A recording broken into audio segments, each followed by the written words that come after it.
from the headquarters of Ramsey Solutions, broadcasting from the Pods Moving and Storage Studio, it's the Ramsey Show, where we help you get control of your money, get ahead in your career, and get on the path to living well. I'm George Camel, joined today by my good friend Ken Coleman, and we are excited to take your call about life, money, career, toxic bosses, you name it, we are here to help. The phone number is 888-825-5225. Now, if you noticed there in the intro, Ken, you heard something a little different, didn't you? Yeah, we got a new studio spot. Broadcasting from the Pods Moving and Storage Studio. We are super excited to pumped to partner with those folks. Good people over at Pods Moving and Storage. If you don't know, they are the industry leader in this space. And a lot of people are moving out there. 23 million people moving each year in the U.S., and 1 in 5 Ramsey listeners told us they plan to move in the next year. Wow. And Pods has been trusted with 6 million moves now, and we're always looking to partner with trusted companies. And their leadership team's incredible. We've been working with them for months and months and months. And we have the honor of having now the Pods Moving and Storage Studio. So make sure you check them out if you are in that space where you're going, all right, I'm making a move this year. We know there's been a big migration. A lot of Californians have moved to Tennessee and all over the place. Yeah. And moving can be a difficult thing, and Pods makes it easy. I love the flexibility you have having the Pods container right there as long as you need it. Yeah, I feel like I'm going to give a little free advice today to start the show. Isn't it all free? It is. Thank you for pointing that out, George. I'm going to give some moving advice that is in addition to our good friends at Pods. If you are one of the 23 million people, don't ask your friends for help. Oh, I'm big on feel like this. There's a boundary here where, Slow like, clap. I think in college is the last time you can ask a friend to help you move. Once you're a grown adult, don't ask your friends. Don't promise pizza, beer, whatever you're don't do it. Don't ask your friends for help. Especially as you get older. They don't want to help. Some will say yes because they don't know how to say no. Others, like me, will make up an excuse as to why I can't help you. So just avoid the tension altogether. Ken would fake a root canal just to get out of helping you move. I wouldn't put it past me. Well, the reason I don't work out, and the only reason, is that no one asks me to move when I'm just a little lanky fella. Oh, that's your reason for not working out? I even have offered, and they look at me up and down, they go, nah, I'm good. True story. Last time I asked friends to help Stacy and I move, it was in the Atlanta area, and one of my friends showed up, true story, with one of those old school leather weight belts to support his back. Like that was going to help. You got to watch out for the back these days, Ken. You got to protect the back. Well, George, you're the kind of guy that I would call if I needed like a gluten-free snack and a latte as I was moving. James is on it. James is snapping back already this hour. He's right, though. We don't call you to help with the couch. The cushion's bigger than you. We haven't gotten to a single call. We call you for snacks. Not a single call has been taken, and it's already become the roast of George Camel, guys. No, Come on. we love you, George. This is a true Friday show. Right, let's help Greg out. All right, Greg joins us up first in Fort Collins, Colorado. Greg, welcome to the show.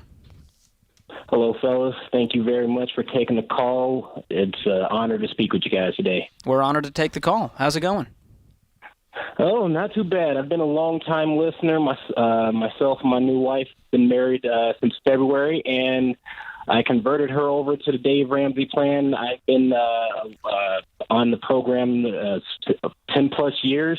We're both on baby step 3, saving our down payment for our emergency fund. Next step is down payment for a house.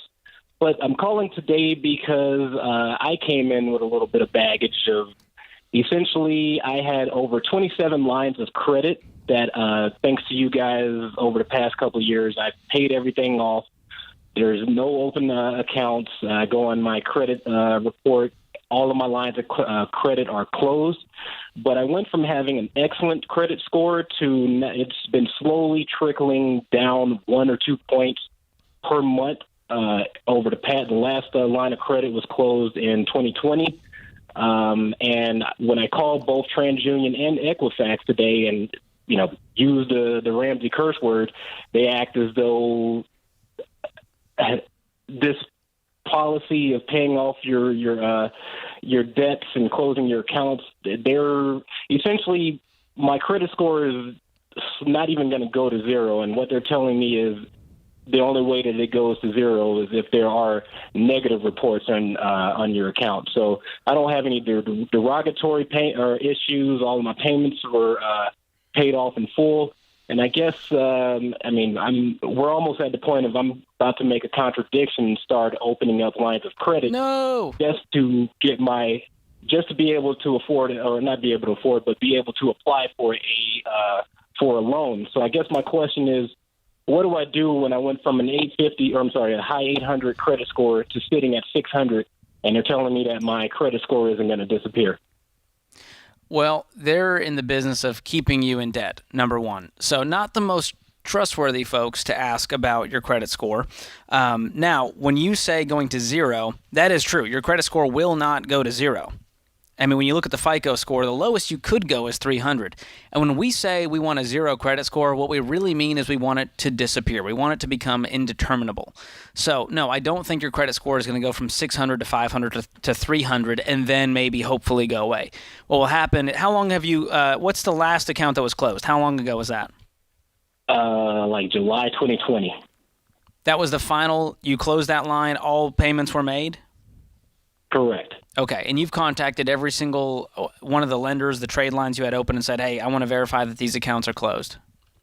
Yep. TransUnion Equifax also clarified that everything was closed on their end. So I haven't seen any debt collector showing up at my door. So that's the confusing part. Well, I mean, for sure you're debt-free. I'm not saying that you still have open debt sitting out there, but normally it takes about 6 to 18 months for that credit score to become indeterminable. So that if you tried to pull your credit score, it would say no history found. And so I don't know if it's just because you had so many lines of credit that it could be taking longer, but you're saying July 2020, so we're sitting here at 2 years now, and you're saying it still hasn't disappeared. Correct. And those were student loans, house, car, handful of credit cards. Yeah. So all of my lines of credit, everything is the car and the car and the house were the last two things, and everything was closed off in like 2018. So there weren't even any credit cards open at that point. So you're saying the very last thing you closed was July 2020, and since then there's been no open lines. Well, I mean, I would keep going with the baby steps. Save the emergency fund. It's going to take a while to save up that down payment, and I can't imagine that it could be much longer until the score just drops off. And so I would continue checking every few months with those credit bureaus to see if that drops off. You can contact Churchill Mortgage and ask them what this process looks like when you are ready, and say, hey, what do I need to do in order to do manual underwriting? Because that's your true question, right? You want to get into a home without a credit score. Right. Well, I can tell you for sure it can be done. I've done it myself, and it didn't kill me. I'm here to tell the tale that I survived, Ken, and I'm proud to say it. So stay the course. I wish I could help you figure out what's going on with all these credit lines, but pull all your credit reports and you double check them to make sure they're all officially closed, zero balances, everything, and hopefully within 6 months, you're continuing on in the baby steps and we have an indeterminable credit score. Check out episode 7 of The Fine Print, where we talk about the dirty truth behind your credit score if you want more info on that. Appreciate the call. This is The Ramsey Show. Thank you.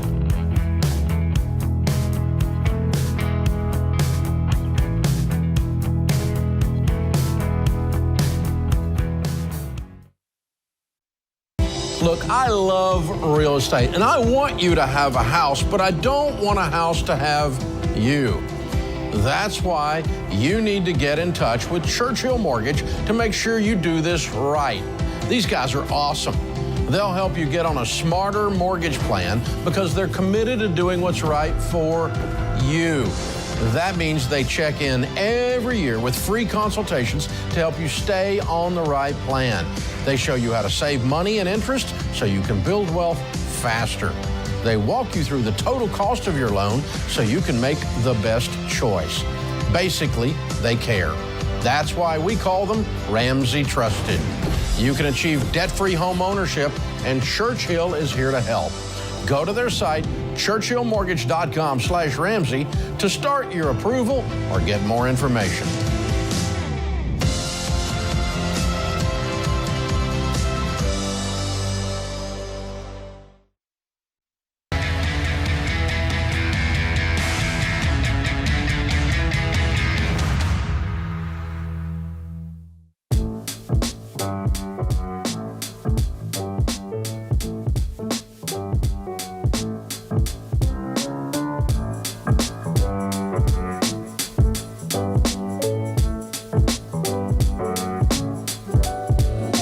Welcome back to The Ramsey Show. I'm Ramsey personality George Camel, host of the Fine Print and Entree Leadership Podcast, joined today by Ken Coleman, host of the aptly named Ken Coleman Show. And we are taking your calls about life, money, career, you name it. The number to call is 888-825-5225.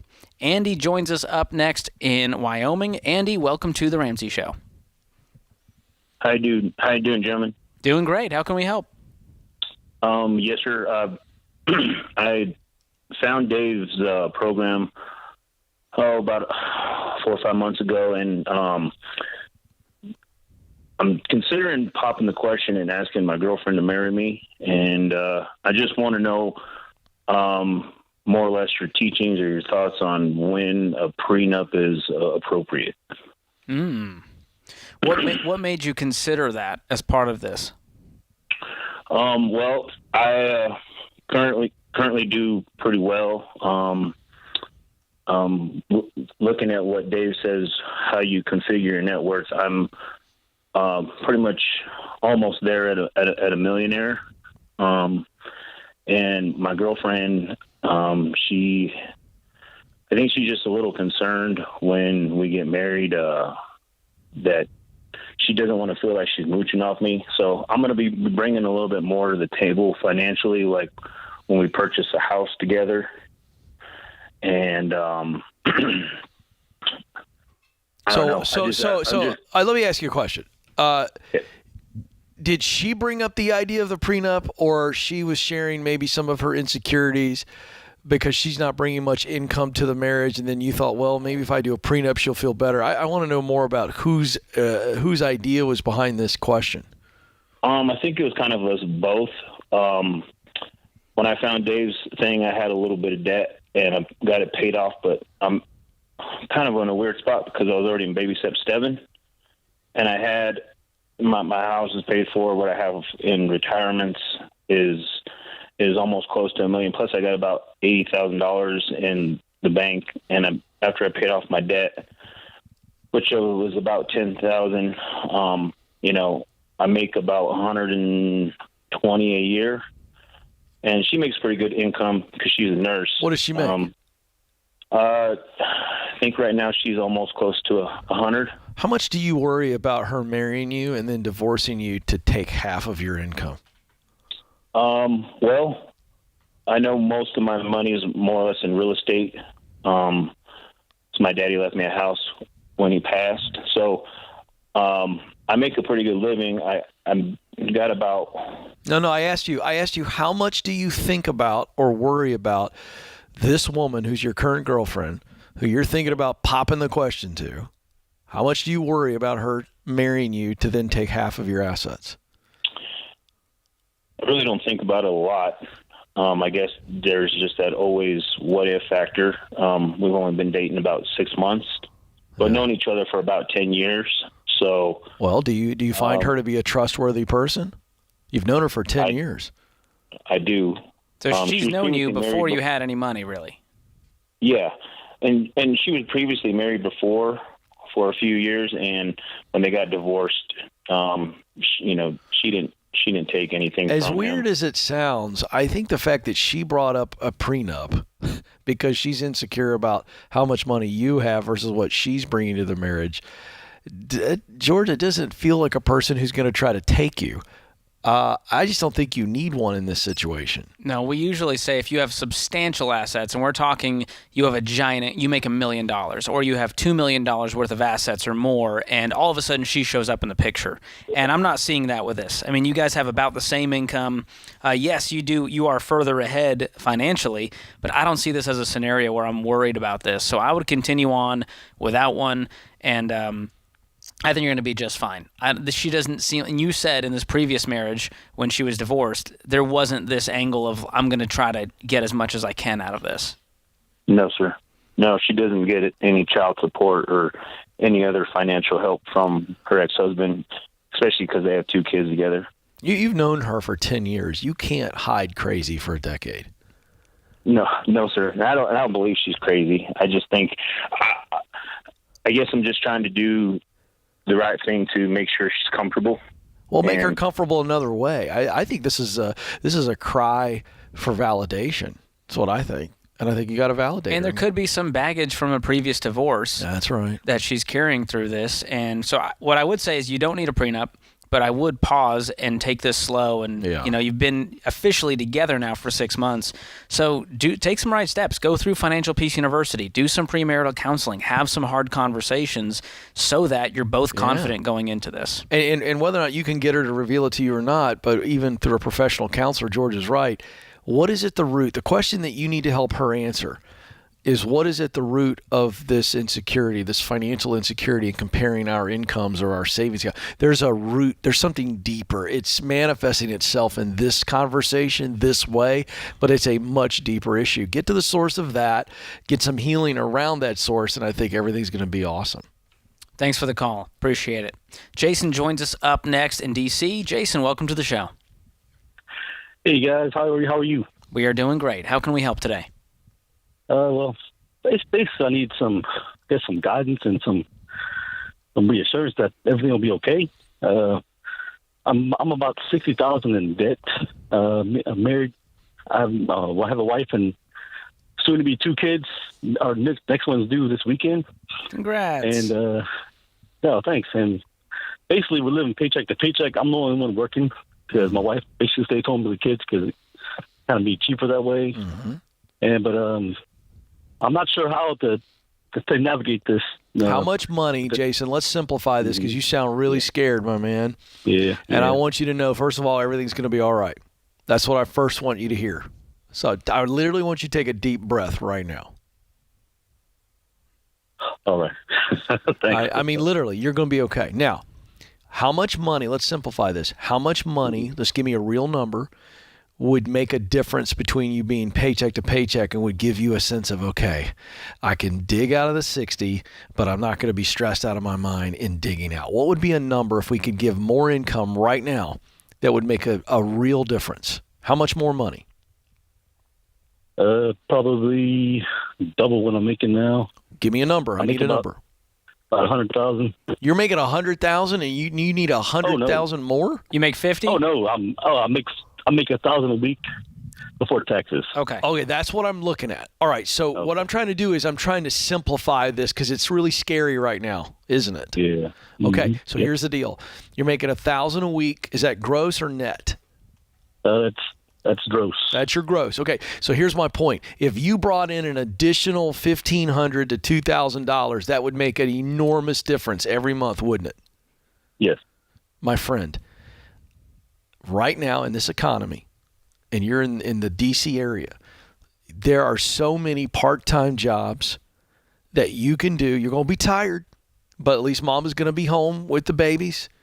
But right now you could get easily 20 hours a week and making $20 an hour. And you just start running the numbers on that.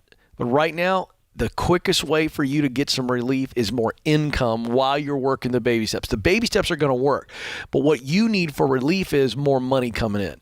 So if that's Walmart, Target, you're stocking shelves, whatever, you go find you a good 20-hour, 25-hour a week part-time job paying you $18, $20, $22 an hour, and those are there. I talk about it every day on the Ken Coleman Show, and that's going to make the difference. You feel me? Yeah, I hear you. Can you do it? Yeah, I can do it now. You better do it. Well, I do. I drive for like food delivery services after work sometimes. That's not enough money. It's not enough money. I know. My friend, go get you a job where you don't have to drive all over the place and put wear and tear on your car. Go get you a $20 an hour job at one of those big retailers or whatever, doing anything you can. Listen, more income is the play right now, and it's out there. The best job economy we've ever seen. The August jobs report just showed it. Go get some more money by working longer hours. Jason, hang on the line. I'm going to gift you Financial Peace University. Watch lessons 1 and 2. It's going to help you get a kickstart on budgeting and getting out of this mess, man. We're hoping for you. This is The Ramsey Show.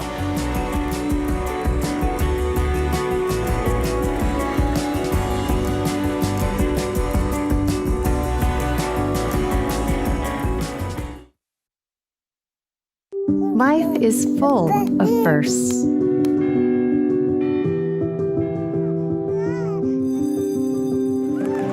As the first and longest-serving Christian health cost-sharing ministry, CHM has shared medical expenses for its members since 1981. We believe you should have the freedom to focus on your health while being supported by a community of believers, giving you the opportunity to create many more firsts.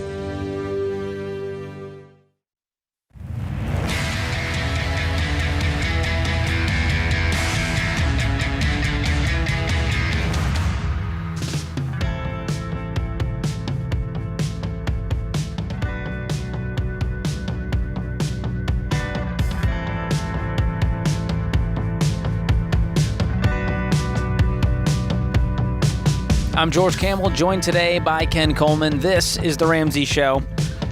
If you've been watching the news or been on the car lot lately, you know that car prices have been insane. And with that comes some insane decisions. And then with that becomes a new average monthly car payment of $733, according to Kelley Blue Book. Wow. Ken, that is insane. Wow. That's the average? Payment. That's the average. Wow. And interest rates, of course, rising. So the average, car loan interest rate getting tight, George. My starts at chest is 4%. So my chest is tightening. That's too much.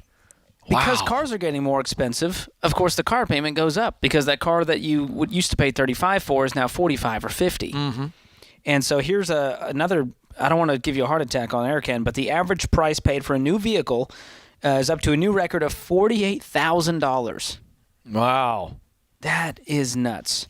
And so we like to react to some videos here. And so the producer sent us this one that makes this number look low. You ready? I'm about to take your breath away, Ken. Is that right? Yeah, you ready for this? Ken has not seen this video, I've folks. not seen this. This is not method acting. Okay. This is true. We're going to get Ken's true reaction. Roll that beautiful bean footage. Sir, what is your car payment? Mine is $1,325. And what kind of vehicle is that? It's a 22 Ford Raptor. Okay. You have another payment? I do actually. My wife's hers is $1,000. It's a 22 Ford Expedition. Perfect. Hey, ma'am. What is your car payment? $1,386. And what kind of car requires a $1,386 payment? A 2022 Grand Wagoneer Series 3. Hey, sir, what is your car payment? I got a couple of them, but the first one's $1,445. What kind of car is that? That's a new GMC Sierra 2500 Denali. What's the other one? It's a wide body CTSV. That's $1,161. I don't even know what that is. Wide body something. Oh, okay. Wow. Ken. So here's what we just witnessed for those of you listening on radio. Those people work at a car dealership. Yeah. And that's the real numbers. Okay, I was going to ask you where they're from because did you see the gal that stuck out to me when he said it was the setup, and she literally went like just laughed it off like it's like Uncle Larry and his gout and we hear about every Thanksgiving. It's like, well, here it comes. I got to go to Thanksgiving at the Colemans. Yeah, well, I don't actually have an Uncle Larry, and gout's nothing to joke about. But it's true. but that she was just so like, well, this is what it is, right? I mean, it's like they're so cavalier about it. Oh yeah, here it comes. Like she knew the video was coming. She was like, all right, here's your $1,386 car. I got to tell you, I have heartburn, and I haven't had anything to eat today. I need a Tums right now. There's some in the studio bathroom right there. Okay, I'll get those during the break. So let's recap what just happened. These are folks that work at a car dealership revealing how much their car payment is. And of course, if you work at a car dealership, you got the latest and greatest. And so all of those were brand new the cars. 22 Raptor, $1,325 a month. We got the GMC, the Denali's, $1,445, and it hurt my brain, Ken. It hurt my heart more than my brain. Yeah, the first couple when he talked about his wife's car with his $2,300 a month in car payments, and what's crazy about this is that nobody thinks about this payment as going towards a asset that is devaluing. That's right. Every mile you drive it, it's losing value. It's not like a house. Well, and we've got stats on this, Ken. We know that the average car depreciates at an insane rate. That's we're what I wanna talking know. 40, 50, 60% depreciation after 5 years. Oh, boy. So let's walk through depreciation, and then I'll do some other math that will make you never want a car payment again. So the minute you drive the car off the lot, already 9 to 11% depreciation. So let's say you get a car for $35,000. 1 minute later, it's worth $31,500. Dude, I would literally be the guy with that in my back of my head. I would be exiting the car dealer parking lot, and I would just be like stuck. I couldn't press the gas anymore. They're like, sir, we need you to leave the lot. I'm like, it's going to drop 9-11%. Imagine just having $4,000 in your pocket and throwing it out the window when you leave the car lot. And that's not even with your interest rate. So you are paying interest on a depreciating asset. So 1 year later, the $35,000 car, now worth $28,000. Ooh. 2 years, $24,000. 3 years, $21,000. 4 years, $18,000. 5 years later, the $35,000 car is worth $15,000. This on average. So I did some math, Ken, as you know I like to do. And if you invest that payment, let's say you got a reasonable car that was maybe $10,000 instead of $48,000, and you instead invested that $1,400 with compound growth, let's say at a 10% rate of return over 20 years, that $1,400, that's monthly, so we're talking $16,800 a year, that turns into almost $1 million. How do you like the car, friends? That car after 20 years ain't worth nothing. You could have had $1 million. Now, if it was 30 years, you would have had $2.7 million. Does that not make you go, maybe this is a bad financial decision? No. Yeah. Okay, but that makes too much sense, George. You're right. I'm sorry, Ken. I got my buddy's got the Denali, and so I got to get the dually to impress him. This is the deal. So we think that we deserve to drive a nice car. That's the first problem. This is inherently human stuff. I'm serious about this. Like, you can't make sense with numbers because that doesn't help us with our humanness. Because our humanness goes, well, look, I gotta have a car, and if I gotta have a car, I gotta have a nice car. It's gotta be safe and reliable. And everybody's got a new car, and if I get the new car, it's got a warranty on it, so I'll take it down to the old GMC and get it fixed. It's all of this reasoning, and we kind of talk ourselves into this narrative that goes, yeah, I don't want to hear that. Okay, that's great, George, but I gotta have a car. And this is really the problem. That's the root of it. And a lot of it is comparisons, if we're going to be honest. And you want to have a facade that you're successful and you're doing well. I've never owned a new car. Same. Never done it. And, I like old cars. You're an old soul. But let me give you another little thing here, all right? So I've driven older cars, just normal stuff. But then I recently had the opportunity to get a Volkswagen convertible Carmen Ghia that is worth about $24,000. Easy $24,000. That's big time. It's 48 years old. No, it's 50-some years old. Right. That's older than you. It is. Just barely. Thank you, George. What are you saying? I'm an antique? You could be if you were a car. You get my point. Is like if you're gonna buy something and you want a car, then get something classic that actually has some value. But all these new fancy cars aren't worth crap. It's like buying an iPhone. 2 years later, you want to trade it in, get a new one. And a lot of this, Ken, I'm going to throw the guys under the bus here because men are susceptible to this. The trucks. Truck guys are a certain breed. And, Dave Ramsey's a truck guy himself. And, of course, he's paying cash. Yeah. He's not making payments. He's not paying interest. No. But there's something about truck guys and wanting to impress the other truck guys. Yeah, my truck's bigger than your truck. There it is. And Dave always uses the joke, if your truck payment is bigger than your mortgage payment, you might be a redneck. Oh, listen, I was listening to that comedy roundup channel on SiriusXM because our show's on SiriusXM. And it was Jeff Foxworthy, and he said, if you are making out in the back of a truck that is being towed to the repo, you might be a redneck. That's brilliant. And that's their problem. That's quite the visual. Yeah, I know. Well, I cleaned it up a little bit. It's just one of the things causing America to be broke. Because you add that with the student loan crisis and living off of credit cards because you need the rewards and the airline miles. That's right. Then you tack on the giant mortgage payment. Yeah. Because you wanted to get into a home because you were throwing money away on rent. Yeah. Now we're talking thousands and thousands of dollars going to lenders so they can have big buildings downtown while you remain broke forever. So I want to set some people free, George. Please. Nobody cares how big your truck is. Nobody cares. Say it louder for the guys in the back. Nobody cares how big your truck is. Nobody cares how nice your truck is. Nobody cares how nice your car is. Nobody cares how old your car is. Nobody cares if your car backfires when it pulls into the parking lot. Like, at the end of the day, everybody else has got their own you-know-what going on in their life, and they're trying to deal with it. They don't care. So why do you care what they might think? I got news for you. They don't care. Pastor Ken just dropped a sermon right there, folks. And if you're embarrassed by your car, guess what? There's always spaces in the back. So here's the deal. Not caring what other people think is a superpower. And when you gain that, you can gain financial freedom. That's what we're here for. And that's what riches. we're all about. Boom. This is The Ramsey Show.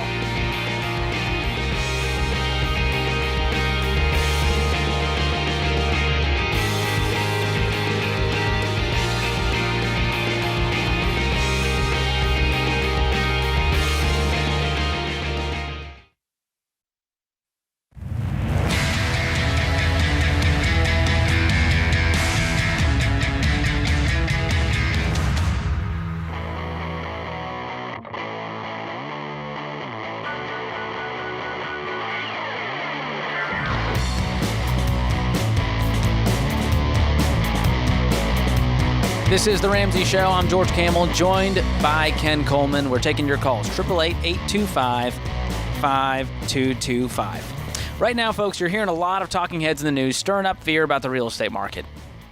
And here's the deal. If you believe them, you think the housing market's going to crash. It's going to be a repeat of the 2008 housing crisis. But you're not hearing the truth. And you can't make decisions based on fear. You need the facts, and here they are.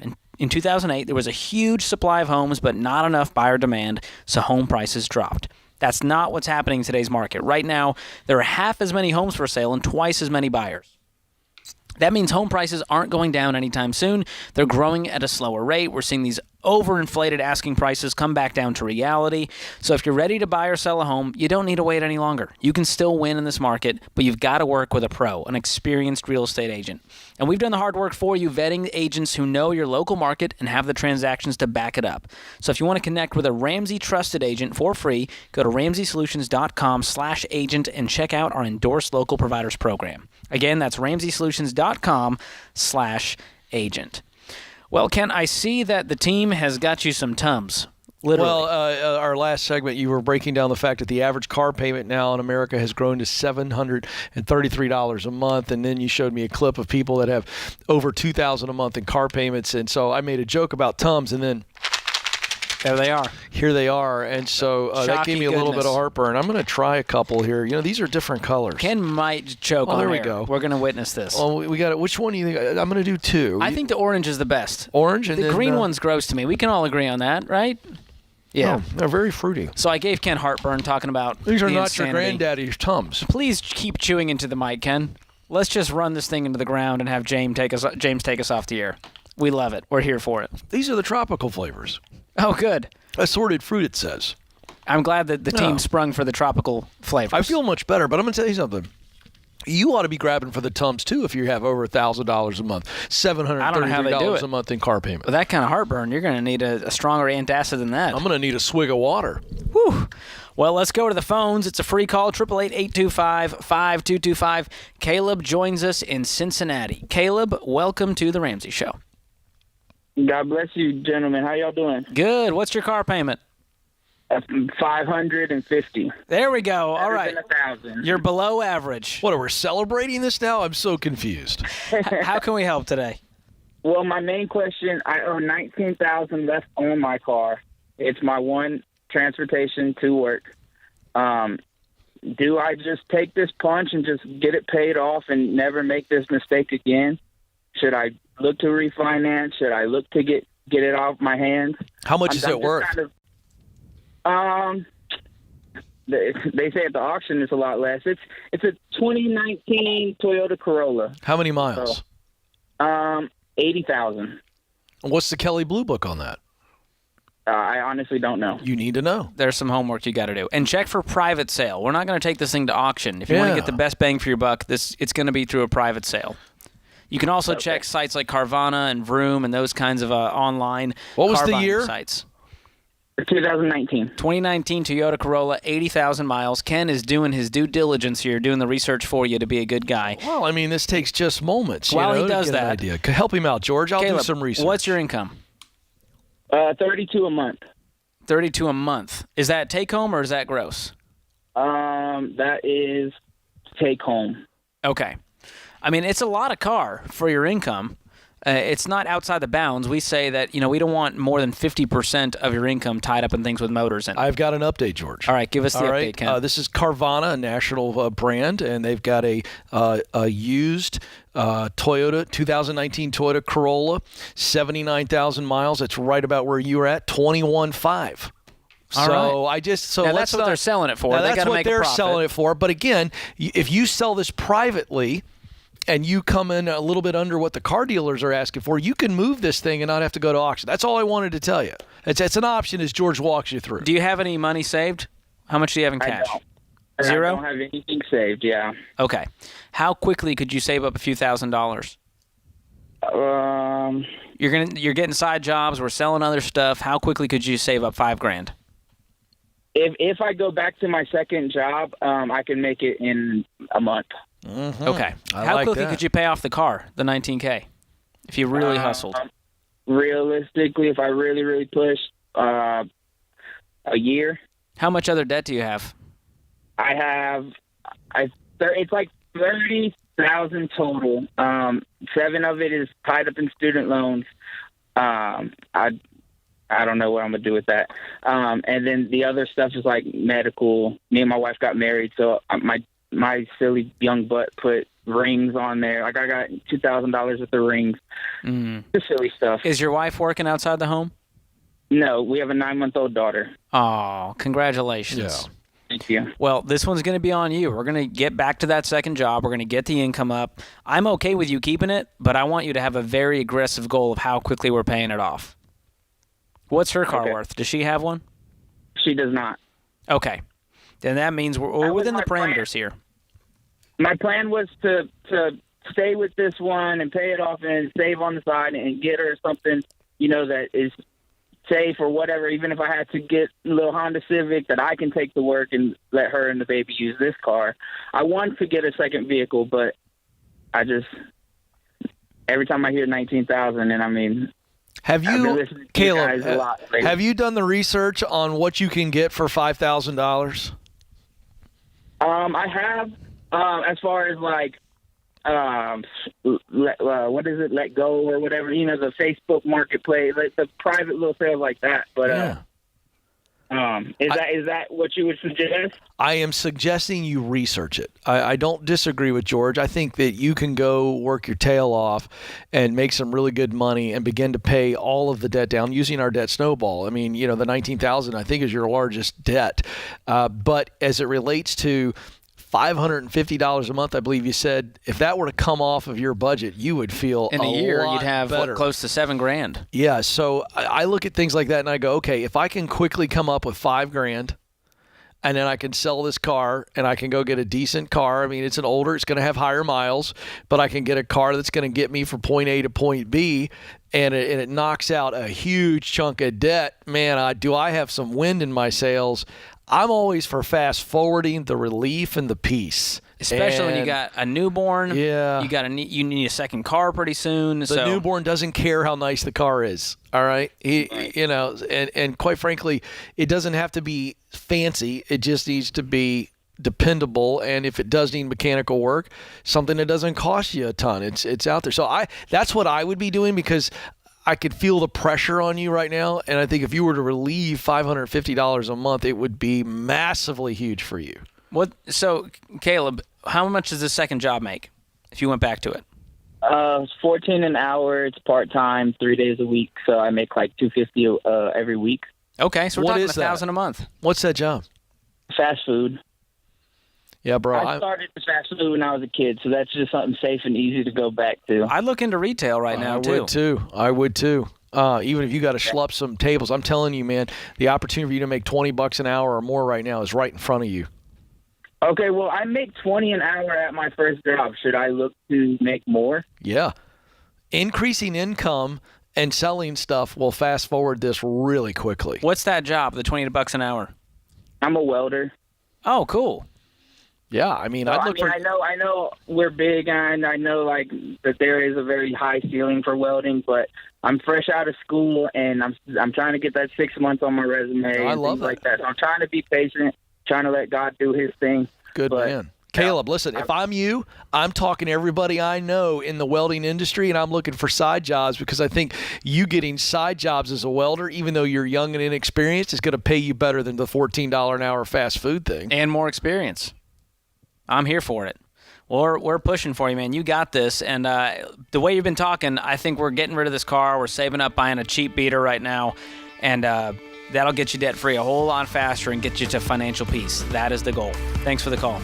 That puts this hour of The Ramsey Show in the books. My thanks to my co-host, Ken Coleman, all the folks in the booth, Austin, Ben, James, Zach, and Andrew, and you, America. We appreciate you listening in. We'll be back with you before you know it.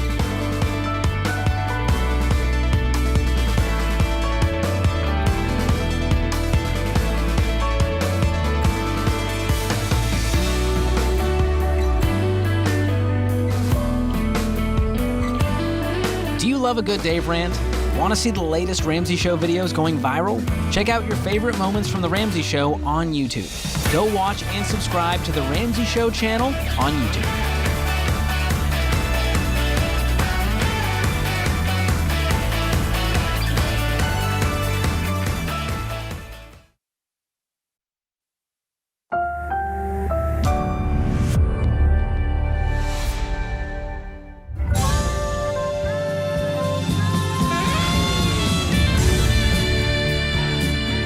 Live from the headquarters of Ramsey Solutions, broadcasting from the Pods Moving and Storage Studio, it's The Ramsey Show, where we help you get control of your money, get ahead in your career, and get on the path to living well. I'm George Camel, joined today by best-selling author Ken Coleman, and we're excited to take your call, America. The number is 888-825-5225. Now, if you missed the last hour of the show, you heard that right. Pods Moving and Storage is our new studio sponsor, and we are so proud to partner with those guys. Awesome team, awesome company. If you're looking for an affordable option that puts you in control of your move, check them out. 888-825-5225 is the number to call. Randy's kicking us off in Albuquerque. Randy, welcome to the show. Hi, guys. Thanks for taking my call. Happy to take it. How's it going with you? Oh, not too bad. I got a conundrum I'm hoping you can help me with. Here in a few weeks, I'll be getting laid off from my job. Oh man, I'm sorry about that. I don't, yeah, it happens, I guess. Yep. I don't have any debt other than the mortgage. I owe about $163 on the mortgage. And I'm not 100% sure about the number that I'm going to get in my severance, so I'm guessing it's $75,000 to $80,000. Great. And I have $40,000 saved up. And I have the option of selling a motorcycle that I could get probably another $35,000 out of. So my question is should I go ahead and try to pay off the mortgage and be penniless and jobless, or try to start up a locksmithing business and try to continue to make the mortgage payments and continue on with life? Interesting. What have you been doing in your work? I work at a power plant. Okay. And they're shutting the power plant down permanently. And what's your trade at the power plant? What's your skill set in? I'm an operator, so a race car driver drives the car, which is what I do. Actually, I'm a supervisor. Then you have the support teams, the mechanics and electricians and that kind of thing. What is your salary in that job? $120. And so the locksmith business, is this something you've been kicking around for a while, or is this a relatively new idea? About a year. Okay. And how much do you know about the locksmith business? You talk to some guys, know some guys that are in it. I've been running for about the last 6 months. I've been running around with a guy. Okay, good. What's he make? Look, I was actually considering purchasing his business, and this year I think he's on track for about 120 in revenue. Right, but he's not paying himself that, right? Oh, no. Yeah. I mean, George, there's a money question here, and then there's also the work question. And the key is I don't see it as binary options. Should you be penniless and jobless or start a locksmith business? I think there's a compromise here. I do too. We hang tight, we find a new job, we have a pile of money, and then we move forward. Let me speak to the job front because I think, George, you and I are on the same page. I don't want him wiping out his savings on this. Not when he makes really good money, he has no other debt. The 163, we can attack. And we don't know what future income looks like. Yeah. I'd like to see you use that severance. Let's say that 75 of severance. That gives you a little bit of time to make some good decisions. And I would be trying the locksmith business a little bit on the side. Give it a run, but kind of do it on the side if that's even possible.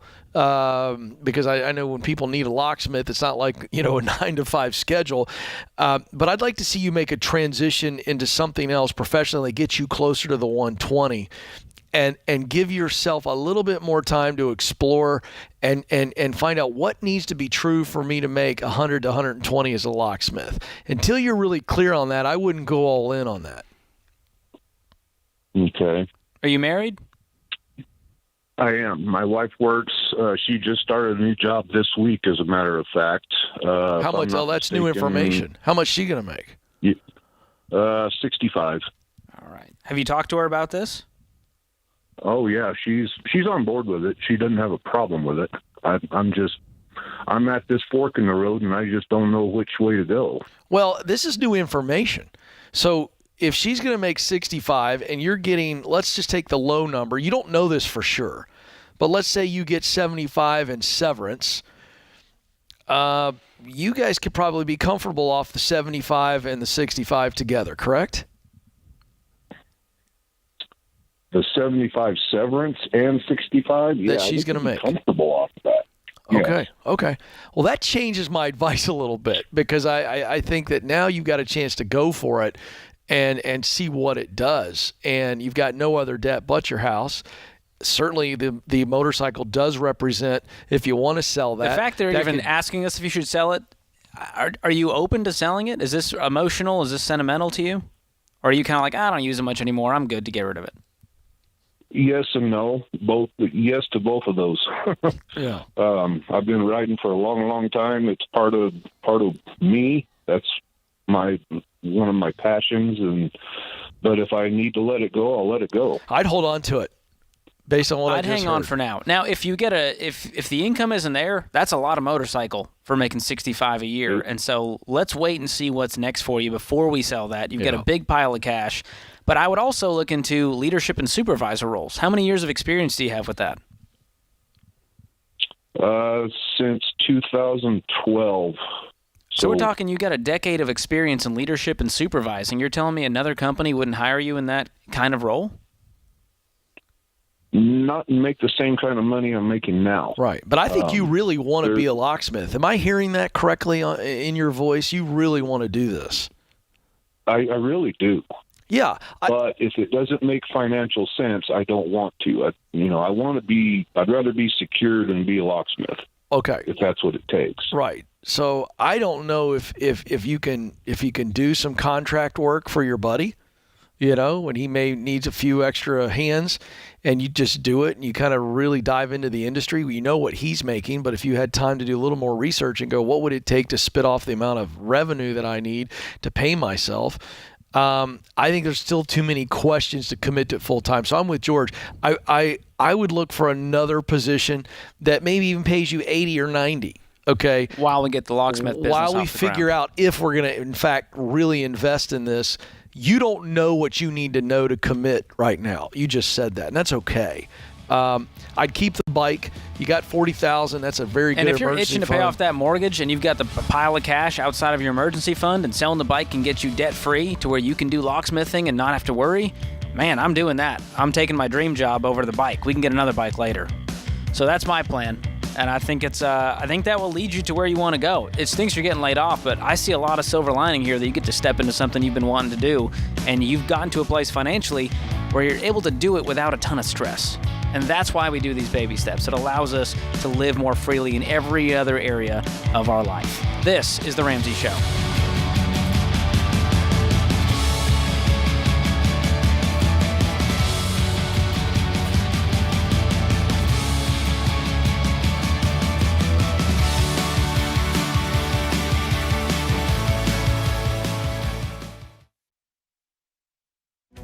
If you're looking for ways to update your home without blowing the budget, I've got it. For years, I've been telling you about our friends at Blinds.com. Blinds.com makes it simple to shop top quality blinds, shades, and interior shutters from home with easy online ordering and free shipping. With Blinds.com, there's no need to renovate your entire home. Just change out what's on your windows with upscale choices like faux wood blinds, cellular, and roller shades, or even outdoor shades. Plus, Blinds.com guarantees the perfect fit, whether you do it yourself or you have them measure and install everything for you. Shop their latest looks and see how much you can save at Blinds.com today. The easy and affordable way to make your home more beautiful is Blinds.com.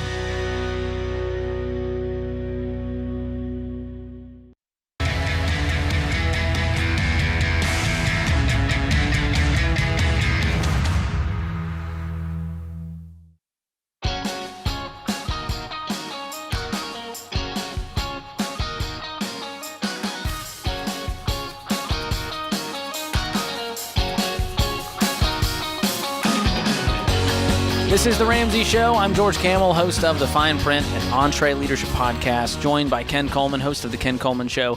You can find all of those shows on the Ramsey Network or wherever you listen to podcasts. We are taking your calls this hour, 888-825-5225. I can help answer your money questions if you're trying to get out of debt, get on a budget, maybe save up that emergency fund, start investing, trying to figure out if you should buy or sell the car, the house. And Ken is here to help answer those career questions, which right now, Ken, there's a lot of people wondering about their career, wondering if it's time to switch, wondering what to do because of a layoff. Yeah. Just a lot of movement happening. And let's just talk about the fact that this is a really great job economy, and one of the ways to get through the baby steps faster is to increase your income, whether that be a part-time job or making a career pivot. I should also mention that just today only, as we're together from time to time, but today only, we're going to also talk about the strong power move it is to wear a black T-shirt to work. That's right. So we'll also add that content in as well. It's in honor of our friends, the minimalists, who we always did wear not black realize T-shirts. we did not talk about this. We didn't, and I decided let's go for it. I was going to change because Ken wore it first, but here we are, living our best life. Paul joins us in Cleveland. Paul, welcome to the show. Hi there. It's glad to talk to you two. You as well. How can we help? Okay, so I'm 24. I'm ready to move out of mom and dad's place. I know renting is not a waste of money, but I put myself in a financial situation where I think I'd be ready to buy a piece of property. My question would there be any downside to me buying something more or less expensive like a townhome or a condo versus a single-family house? I'm a big fan of doing that move. As a single guy, you don't need a 3-4 bedroom house, do you? No, I do not. So where are you at financially? Are you out of debt? Do you have an emergency fund? I have an emergency fund. I have $0 in debt. Okay. So how much emergency fund are we talking? $15,000. Okay. And that's 3 to 6 months of expenses for you? Yes, plenty. And then outside of that, how much have you saved up to buy a house? 45, roughly. Good for you. So what's a condo in your area going to cost you? Less expensive one, less than $100,000. Really? Yeah. $100,000 for a condo in Ohio. Might be time to move, Ken. I'm not going. I'm We tried. not leaving, George. So you're telling me you could put down 45% today on a condo? Yes. Well, that's also money I've saved for closing costs. It would be less than that, but yes. Sure. Man, that's incredible. What's your income? 65. Okay. So our parameters around this are you get a 15-year fixed rate mortgage where the payment is no more than a quarter of your take-home pay. And if you can obviously going to put down more than 20%, which is going to help you avoid private mortgage insurance. So if you do it that way, there's no downside to moving today into a condo. Now, you might have a higher HOA fee, so you factor that into the cost. And my first 2 homes were townhomes. And I loved it because they take care of a lot of things that normally you wouldn't get taken care of. And so they're going to take care of the exterior. They're going to take care of mowing the lawn and all that kind of stuff as long as it's not fenced in. So, do you have an opinion, George, for our friend here, whether condo or townhome would be better? I feel like townhome might be a little better.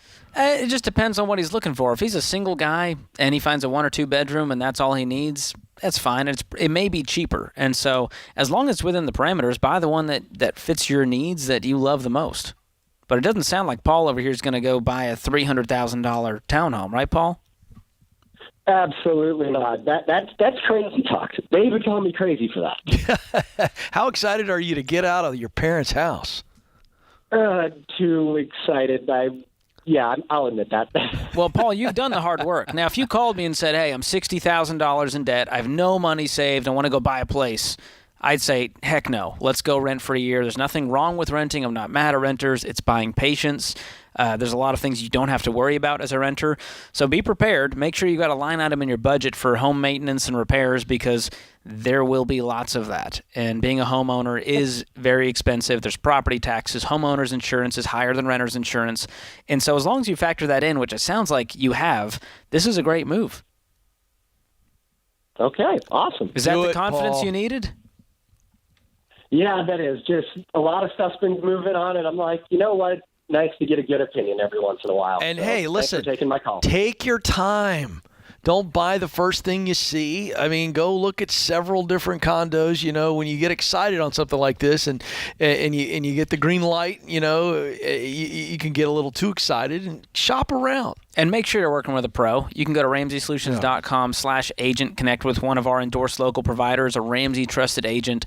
And these folks have lots of experience in your area, lots of transactions to back it up, and they can help you sort through this new endeavor of being a homeowner. Man, Ken, this inspires me to hear a 24-year-old who's got a great head on his shoulders doing it the right way. Yeah. Well, you know, he's probably been very, very wise, even though he didn't want to live with mom and dad. Living with mom and dad for a while has obviously helped him get to a place where he can, buy what he wants to buy. And he wasn't blowing his paychecks. He clearly was saving it. He was not. Being diligent. Yeah, Thanks for the call, Paul. Ed joins us up next in Cincinnati, Ohio, down the road. Ed, welcome to the show. Hey, thanks, George. Absolutely. How can we help today? So I am in baby step 2. My wife and I are just trying to pay off our debt as fast as we can. By the way, 2 paid off cars and 1 that will be paid off next month. Wow. And go. Then, what do you got 3 cars Payments for? Is this a big family? No, but we bought my wife's grandfather's 91 Ford Ranger for $500 so that I could use it for my side hustle woodworking. That'll do. That's a deal, man. Yeah. And then so the question is, last month we came up to the end of the month and did not leave hardly anything in our checking account and then realized, oh, shoot, the mortgage is due on the 1st. And our paychecks don't go into the 2nd. So I'm wondering if there is a rule of thumb for what to leave in the checking account as a buffer so that situations like that don't happen. Absolutely. Well, we always tell people, to do a zero-based budget, and some people think, oh, I guess that means I need $0 in my bank account. And, of course, that's not the case. It means your income minus your expenses equals 0. And so, yes, I would have a buffer of a few $100s at least in there and make that your zero baseline. So if you say, hey, we're going to keep $300-400, obviously your mortgage is different. This is just we haven't planned properly when it comes to the budget. So I wouldn't say this is a buffer issue. It's a budgeting issue. So let's talk about this. You've got how many paychecks a month? You get paid twice a month, both of you? Yes. Okay. And is it 1st and 15th kind of thing? Yeah, mine usually is on the 1st, and then my wife's comes in around like the 3rd, and then mine goes in on the 15th, and my wife's goes in on like the 17th or 18th. Okay. How are you guys currently creating your budget? We use the Every Dollar Premium app. Oh, awesome. Well, there's a new feature in there called Paycheck Planning, which is exactly designed to solve this issue for you. So you can go in and mark all of the expenses and when they're going to come out, and then based on when your paychecks are coming in, it'll show you when in the month you're going to run out. You can start moving things around to make sure the money's there. Some people like to get a full month ahead of expenses, and that's great when you can do that. Right now in baby step 2, it's probably not going to be easy. Yeah. How much margin do you guys have at the end of the month to throw towards debt? Usually we're putting between $1,000 and $2,500 into debt. It depends on if my wife's grad school class is being paid that month or not. Okay. So you were doing a zero-based budget where your income minus expenses equals 0. It's just the timing is off. Right. Yes. Okay. Got it.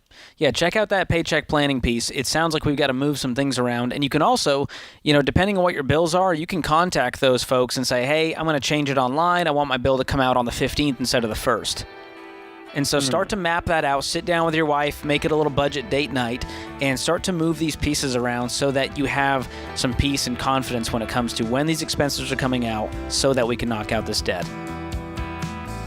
Very cool. Thank you. My free spirit wife will love the budget date night. Yes. Oh, she's going to be pumped. Just pour her a nice beverage, make it special, light a candle, do whatever you got to do, man. But it's so worth it when you get on the same page. I was going to suggest the bottomless salad at Olive Garden. Ooh, but not while we're paying off debt, Ken. We're not going to see the inside of a restaurant. Oh, we'll do that at home. Sorry, I retract my statement.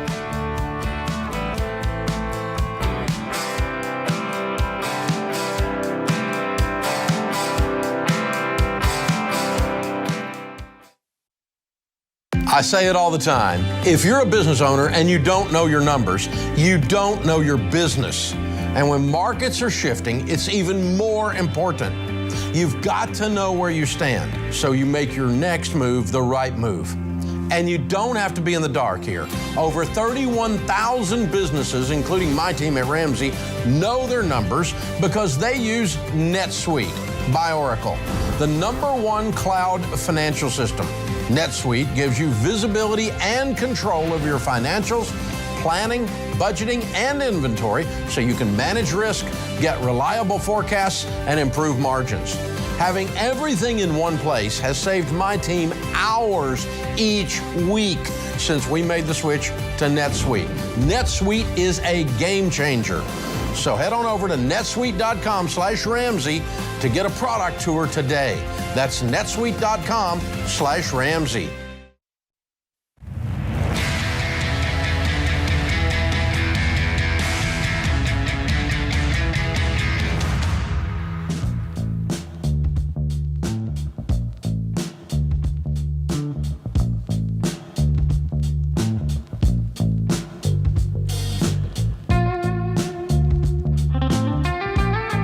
Welcome back to the Ramsey Show. I'm George Camel, joined by my colleague, Ken Coleman. Guys, have you ever noticed when you commit to change in one area of your life, it's easier to make progress in other areas? We notice that with Debt-Free Screams all the time here on this stage. And we've met thousands of people on their journey to building wealth who accomplished other amazing things along the way, like losing 50 pounds, finding careers they love, overcoming stress and anxiety. And what's interesting is that what seems impossible becomes possible when you have a smart plan and when you turn up the focus and intensity on your goals. And that's why we're bringing our event, Smart Conference, to Dallas, Texas on Saturday, October 22nd. Smart Conference is the one-day event where we help you build momentum in all areas of your life. Whether you just lost your job, the credit card bills are eating up your paychecks, or you're feeling all alone in this crazy world, we got you. Ramsey personalities Rachel Cruz, Dr. John Deloney, Ken Coleman, Dave Ramsey, and myself will be on stage giving you a smart plan for your money, your relationships, personal growth, and career. So join us live in person October 22nd. Get your passes before they sell out. This is my favorite event we do all year long. Go to RamseySolutions.com/events to reserve your seats today. Taylor kicks us off right now in Kansas City. We're going there. Taylor, how's it going? Pretty good, man. How are you? We're doing great. What's going on? So I just started looking at the plans here for the 7 baby steps. Cool. And is this new to you? My question was, yes, it is. Welcome to the club, my friend. Thank you. So my question is, do I keep paying the minimum monthly payments on everything, or do I stop those minimum monthly payments to save the $1,000 and then pay off from smallest to largest? Great question. We definitely want you to make those minimum payments and save up $1,000 really quickly. We don't want you to get behind on payments. We don't want you to default and these to go in collections and create even more of a mess. So how much debt do you have? $14,981. Okay, let's call it $15K. What's your income? $16 an hour. So right around $32. What are you doing for work? Currently working at a plastics company. Plastics, okay. And how old are you? 29. Okay. Well, I'm going to let Ken speak into how we get this income up, because this is going to speed up the process through the baby steps. We talk about how your income is your greatest wealth-building tool, and we need to increase the shovel to get through this faster. Because right now, $15K, making $16 an hour, it's going to take you a while to pay off debt, isn't it? Yeah, that's correct. Are you working 40 hours a week? Yes. Right now, a little bit more, about 50. Okay, cool. Now, what kind of debts are we talking? $9,000 on a car, $3,000 on credit cards, and then just miscellaneous $100, $200 debts here and there. Okay. And have you been living paycheck to paycheck and kind of living on the credit card as your emergency fund? Oh, the credit cards were actually back from when I was in the military and never got around to paying those off. Okay. So you're able to pay all of your bills without going further into debt right now? Correct. Awesome. Well, that's step number one. We got to stop the bleeding, stop going into debt, and just take it off the table and go, we're going to find another way. So next up, you have no money in the bank currently? Correct. Okay. So the question is, how quickly can we save $1,000? The average person that follows this plan with Gazelle Intensity does it in under 30 days. And that means side jobs, we're selling stuff, we're pausing all investing, we are changing our tax withholdings if we're getting refunds. We're doing everything we can to find the proverbial change in the couch cushions. So based on all of that, how fast will it take to save up that $1,000 for you? Well, if I start working the allowed overtime, probably 3 weeks. 3 weeks. I love it. So we're going to make minimum payments on all of those debts for 3 weeks while we get $1,000. Then all the margin we were using to create the $1,000 is going to be applied to those debts. And we're laying them out smallest to largest, ignoring the interest rate, and we're attacking the smallest one with a vengeance until it's gone. And that frees up a payment, doesn't it? Yes. Then exactly. With that, I'm guessing towards the next smallest debt with the extra money you were already saving for the $1,000. You're getting this. So, Ken, how can we get our friend Taylor his income up? Well, Taylor, what do you want to do long term? Are you already on that path? Yes. Once I get this paid off, I wanted to actually start going to college for it's a bit of a strange business, but people would pay me to break into their businesses to make sure no one else can break into their businesses. You mean like physically break in? Physically, electronically, anything allowed in the contract. Okay, interesting. Why do you have to go to college for that? It looks good to have degrees and things like that, is what I've been told. Anybody I'm trying to get a contract out to. Not true. No? Nope. If you're talking about cybersecurity as one option, right? Or you talk about electronically, digitally, kind of creating security for businesses. And then if we're talking like physical security, like they can't break in this door because we've got this, whatever. The customer that you will get for that won't care at all if you have a degree. The customer will care about your credibility only. And that's the language you use, the ability to go, okay, here's my assessment process. Here's what I do. I come in and I do this, and this electronically or digitally, and that will let me know where you've got some holes. And then I come over here, and the way that you explain it, you've got a mental, a real brochure, if you will, that you can explain your services clearly, succinctly, and credibly.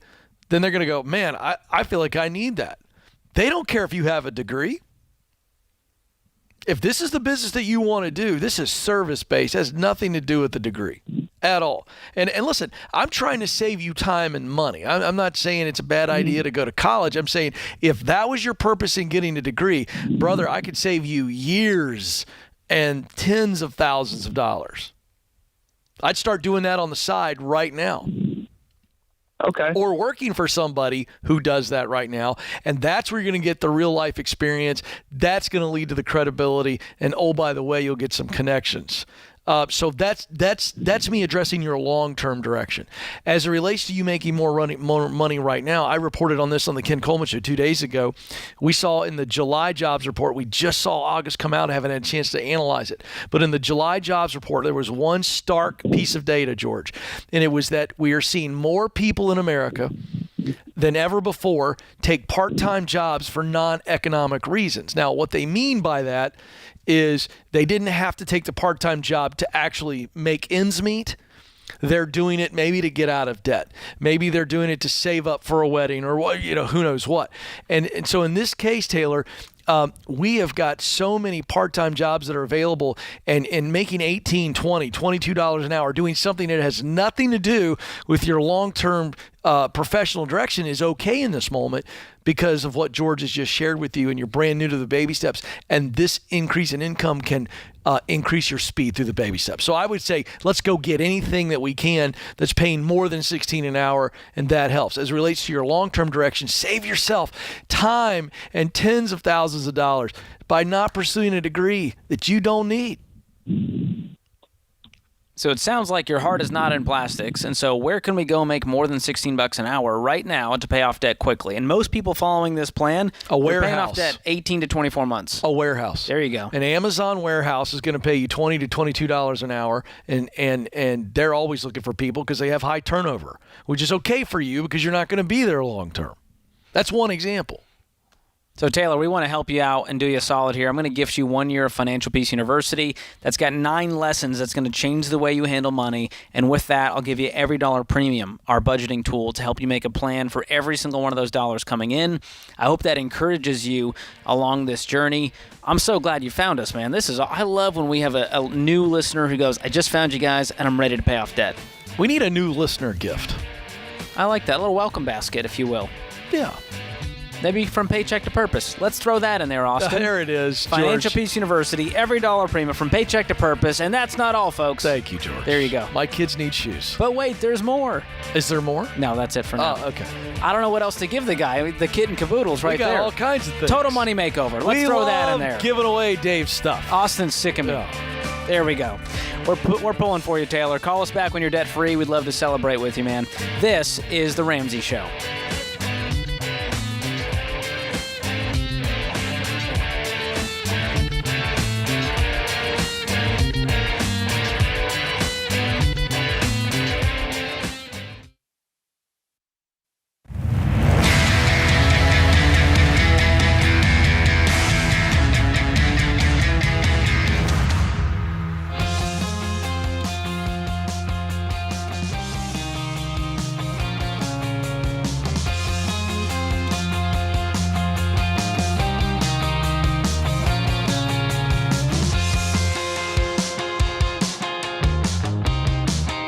I'm George Camel, joined by Ken Coleman this hour. This is The Ramsey Show.